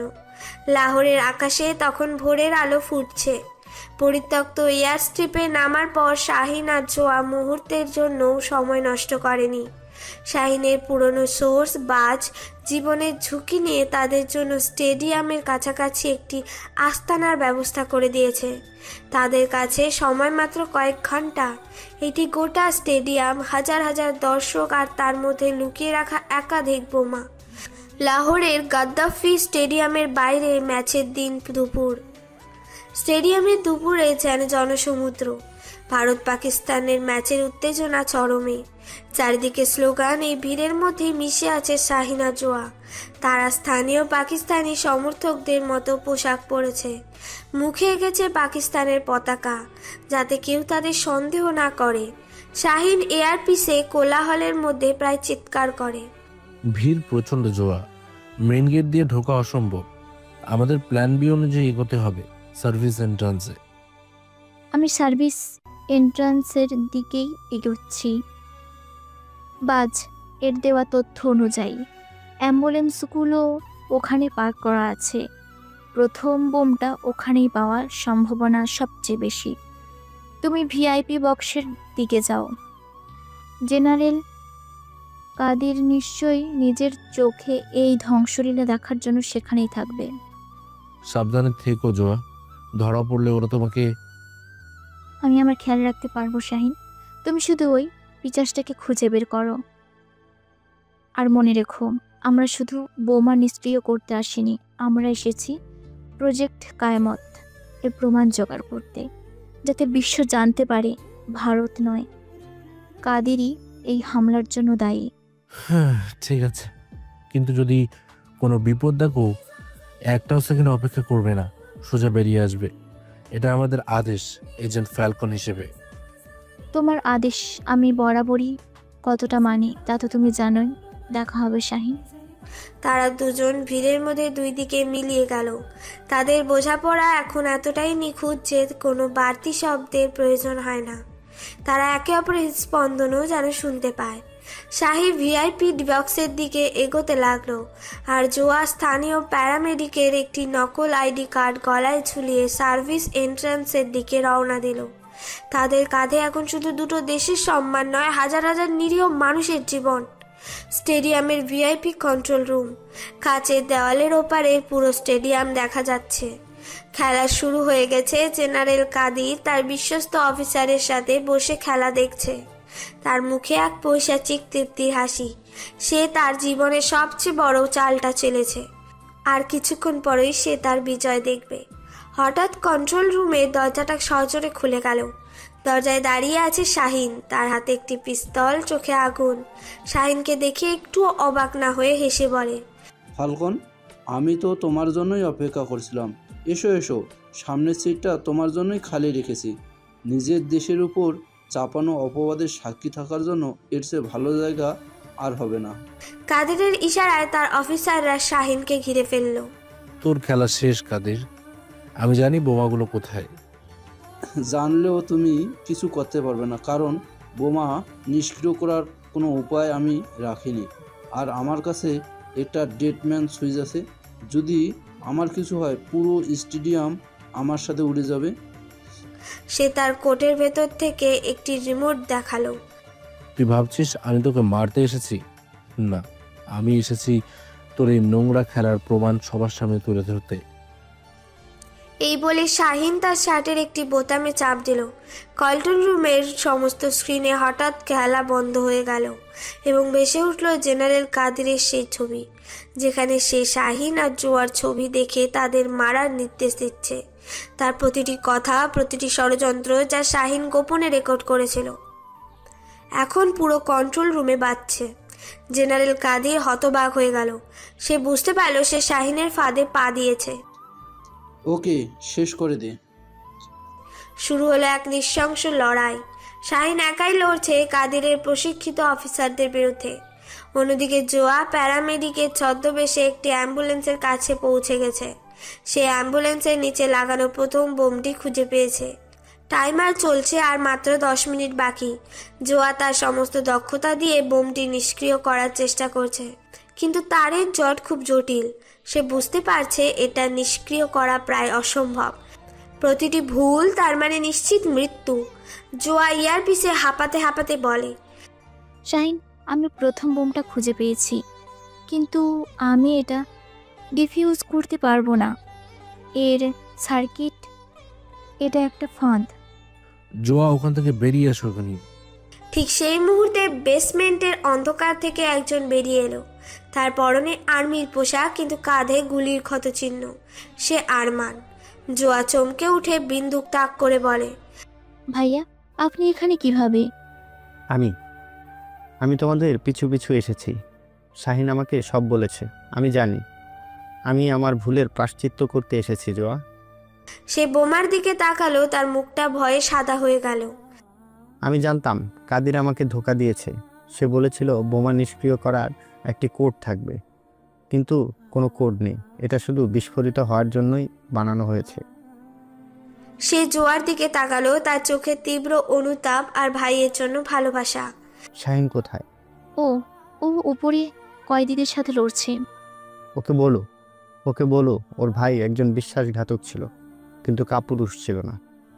এই কথা বলে জোয়া কিছু বুঝে ওঠার আগেই আরমান বোমটি নিজের হাতে তুলে নিল। মিয়া, না, কি করছেন আপনি? আমার ভুলের শুরু আমি করেছিলাম, শেষটা আমাকেই করতে হবে। এই স্টেডিয়ামের নিচে একটা পুরনো পরিত্যক্ত বিস্ফোরণ রোধক চেম্বার আছে। আমি এটাকে সেখানে নিয়ে যাচ্ছি। শাহিনকে বলো আমি ওকে ভালোবাসি। ও আমার ছোট ভাই। তাকে আমি অবহেলা করলেও আমি তাকে অনেক ভালোবাসি। আরমান আর এক মুহূর্ত দাঁড়ালো না। সে বোমটি বুকে জড়িয়ে ধরে সেই চেম্বারের দিকে দৌড়ে গেল। জোয়া স্তব্ধ হয়ে তাকে দেখছে। আরমান চেম্বারের ভেতরে ঢুকে দরজাটা ভেতর থেকে বন্ধ করে দিল। কয়েক সেকেন্ডের নীরবতা, আর তারপর বেসমেন্টের গভীর থেকে একটি চাপা কিন্তু প্রচণ্ড বিস্ফোরণের শব্দ ভেসে আসে। পুরো স্টেডিয়ামটা একেবারে জন্য কেঁপে ওঠে। জোয়া কান্নায় ভেঙে পড়ল। উপরে শাহিন লড়াই করতে করতে বিস্ফোরণের কম্পন অনুভব করল। সে বুঝতে পারল কিছু একটা ঘটেছে। সে শেষ প্রতিপক্ষকে নক আউট করে কাদিরের দিকে এগিয়ে গেল, কিন্তু কাদির ততক্ষণে রিমোটের বোতাম টিপে দিয়েছে। কিন্তু কিছুই হলো না। তোর ডেডম্যান সুইচ কাজ করবে না কাদির, কারণ মূল বোমাটাই আর নেই। জেনারেল কাদির পরাজিত। বিধ্বস্ত চোখে শাহিনের দিকে তাকিয়ে রইল। তার প্রজেক্ট কায়ামাত ব্যর্থ হয়েছে। প্রধানমন্ত্রীর বাসভবন, দিল্লি, 1 মাস পর। প্রধানমন্ত্রীর বাসভবনের একটি ঘরোয়া অনুষ্ঠান। পরিবেশটা শান্ত কিন্তু গর্বে ভরা। প্রজেক্ট কায়ামাতের সমস্ত প্রমাণ এখন ভারত সরকারের হাতে। জেনারেল কাদির এখন আন্তর্জাতিক আদালতের কাঠগড়ায়। একটি সম্ভাব্য যুদ্ধ থেমে গিয়েছে, যার পেছনের নায়ক নায়িকারা এই ঘরেই উপস্থিত। প্রধানমন্ত্রী নিজের শাহিন ও জোয়ার সাহসিকতার প্রশংসা করছে। ঘরের এক কোণে দাঁড়িয়ে আছে lieutenant general Imtiaz Ahmed. Mister Joshi তাকে সব জানিয়েছেন। তিনি জানিয়েছেন তার বকে যাওয়া অপদার্থ ছেলেটাই আসলে রয়ের কিংবদন্তি এজেন্ট ফালকন। তিনি জানিয়েছেন তার বড় ছেলে মেজর আরমান কিভাবে নিজের জীবন দিয়ে দেশের সম্মান এবং হাজার হাজার মানুষের প্রাণ বাঁচিয়েছে। রয়ের চিফ মিস্টার যোশী বলেন, আমি জানি এটা বিশ্বাস করা আপনার জন্য কঠিন জেনারেল সাহেব, কিন্তু আপনার ছোট ছেলে সে এজেন্ট যাকে আমরা ফালকন নামে চিনি, সেই দুবাই থেকে এই মিশনের সূচনা করেছিল। জেনারেল ইমতিয়াজের মুখটা বিস্ময়ে আর অবিশ্বাসে ফ্যাকাশে হয়ে গেছে। আমার বুকে যাওয়া লক্ষ্যহীন ছেলে রয়ের সবচেয়ে সেরা এজেন্ট শাহিন, কিন্তু কিভাবে? ও তো সেটাই তার সবচেয়ে বড় কভার, জেনারেল। তার এই পরিচয়টা তাদের শত্রুদের থেকে সবসময় আড়াল করে রেখেছে। আর আপনার বড় ছেলে মেজর আরমান, তার আত্মত্যাগের কথা জাতি কোনোদিন ভুলবে না। সে নিজের জীবন দিয়ে লক্ষ লক্ষ মানুষের প্রাণ বাঁচিয়েছে। জেনারেল ইমতিয়াজ স্তব্ধ হয়ে দাঁড়িয়ে রইলেন। তার এক ছেলে দেশের জন্য শহীদ, আর অন্য ছেলে যাকে তিনি কোনোদিন বুঝতেই পারেননি, সেই পর্দার আড়ালের আসল নায়ক। তার বুকের ভেতরটা গর্বে আর অনুশোচনায় তোলপাড় করছে। অনুষ্ঠানের পর শাহিন তার বাবার সামনে এসে দাঁড়ালো। সে জানে তার বাবা এখন সব জানেন। সে মাথা নিচু করে দাঁড়িয়ে আছে। আব্বু, আমি জেনারেল ইমতিয়াজ তাকে কথা শেষ করতে দিলেন না। তিনি শাহিনের কাঁধে হাত রাখলেন, তার চোখে জল কিন্তু কণ্ঠস্বর দৃঢ়। কেন কেন আমাকে কোনোদিন বলনি শাহিন? আমি আমি হয়তো আপনাকে কষ্ট দিতে চাইনি। আপনি চেয়েছিলেন আমি আর্মিতে যোগ দিই, আমি পারিনি, তাই কষ্ট? আমি কষ্ট পেয়েছি তোমাকে ভুল বুঝে বাবা। আমি তোমাকে তাচ্ছিল্য করেছি, অপমান করেছি। যখন তুমি নীরবে এই দেশের জন্য নিজের জীবন বাজি রেখেছিলে, একজন বাবা হিসাবে আমি হেরে গেছি শাহিন। তুমি আমাকে মাফ করে দিও। এই কথা বলে তিনি তার ছেলেকে বুকে জড়িয়ে ধরলেন। শাহিনের বহু বছরের জমানো অভিমানের বাঁধ ভেঙে গেল। সেও তার বাবাকে জড়িয়ে ধরে শিশুর মতো কেঁদে ফেলল। জেনারেল ইমতিয়াজ শাহিনের কপালে চুমু খেয়ে বললেন, তোর ভাই আরমান আজ বেঁচে থাকলে তোকে নিয়ে খুব গর্ব করত। বাবার এই একটি বাক্য শাহিনের সমস্ত কষ্ট ধুয়ে দিল। সে তার ভাইয়ের প্রায়শ্চিত্ত এবং বাবার স্বীকৃতি দুটোই পেয়েছে। তিনি শাহিনের হাত ধরে তাকে জোয়ার কাছে নিয়ে গেলেন। তিনি জোয়ার দিকে তাকিয়ে বললেন, মা, তুমি আমার এই পাগল ছেলেটাকে সামলে রেখেছিলে। তোমাদের দুজনকেই ধন্যবাদ। এই বলে তিনি তাদের একা ছেড়ে দিয়ে চলে গেলেন। ঘরের অন্য প্রান্তে শাহিন আলতো করে জোয়ার হাতটা ধরল। সবকিছু শেষ। জোয়ার শাহিনের কাঁধে মাথা রেখে বলল, না, সবকিছু এখন শুরু হলো। শাহিন জোয়ার দিকে তাকালো। তার চোখে মুখে এখন আর কষ্ট বা দ্বন্দ্ব নেই, আছে শুধু শান্তি আর অফুরন্ত ভালোবাসা। সে জোয়ার মুখের উপর এসে পড়া চুলগুলো আলতো করে সরিয়ে দিল। তাহলে আমাদের সেই তর্কের কি হবে? কফিতে চিনি, সেটা তো সারা জীবন ধরেই চলবে। আর তাতে জিতবে কে? যে ভালোবাসে সে কখনো হারে না শাহিন। এই কথা শুনে শাহিন আর নিজেকে সামলাতে পারল না। সে সবার অলক্ষ্যে খুব আলতো করে জোয়ার ঠোঁটে একটি গভীর চুম্বন করলো। এই চুম্বনে কোনো চাহিদা ছিল না, ছিল শুধু স্বীকৃতি, শান্তি, এবং তারা একে অপরের মধ্যে খুঁজে পেয়েছে তাদের চিরস্থায়ী আশ্রয়। তাদের অসম্পূর্ণ গল্পটি আজ এই বিজয়ের মুহূর্তে ভালোবাসার এক নতুন দিগন্তে পূর্ণতা পেল। দর্শক, আপনারা কমেন্ট করে জানাবেন গল্পটা কেমন হয়েছে। ভুল ত্রুটি ক্ষমার দৃষ্টিতে দেখবেন। ধন্যবাদ সবাইকে। প্রিয় শ্রোতা বন্ধুরা, আমাদের আজকের গল্পটি এখানেই শেষ হচ্ছে। তো আপনাদের গল্পটি কেমন লাগলো অবশ্যই কমেন্ট করে জানাতে ভুলবেন না। এছাড়া এখনও পর্যন্ত যারা আমাদের চ্যানেলটিকে সাবস্ক্রাইব করেনি, প্লিজ সাবস্ক্রাইব করুন এবং পাশে থাকা বেল আইকনটি প্রেস করুন, যাতে সবার আগে আপনার কাছে আমাদের গল্পগুলো পৌঁছে যায়। তো বন্ধুরা, আজকের মতো গল্প এ পর্যন্তই। দেখা হচ্ছে পরবর্তী গল্পে। ততক্ষণ ভালো থাকবেন, সুস্থ থাকবেন।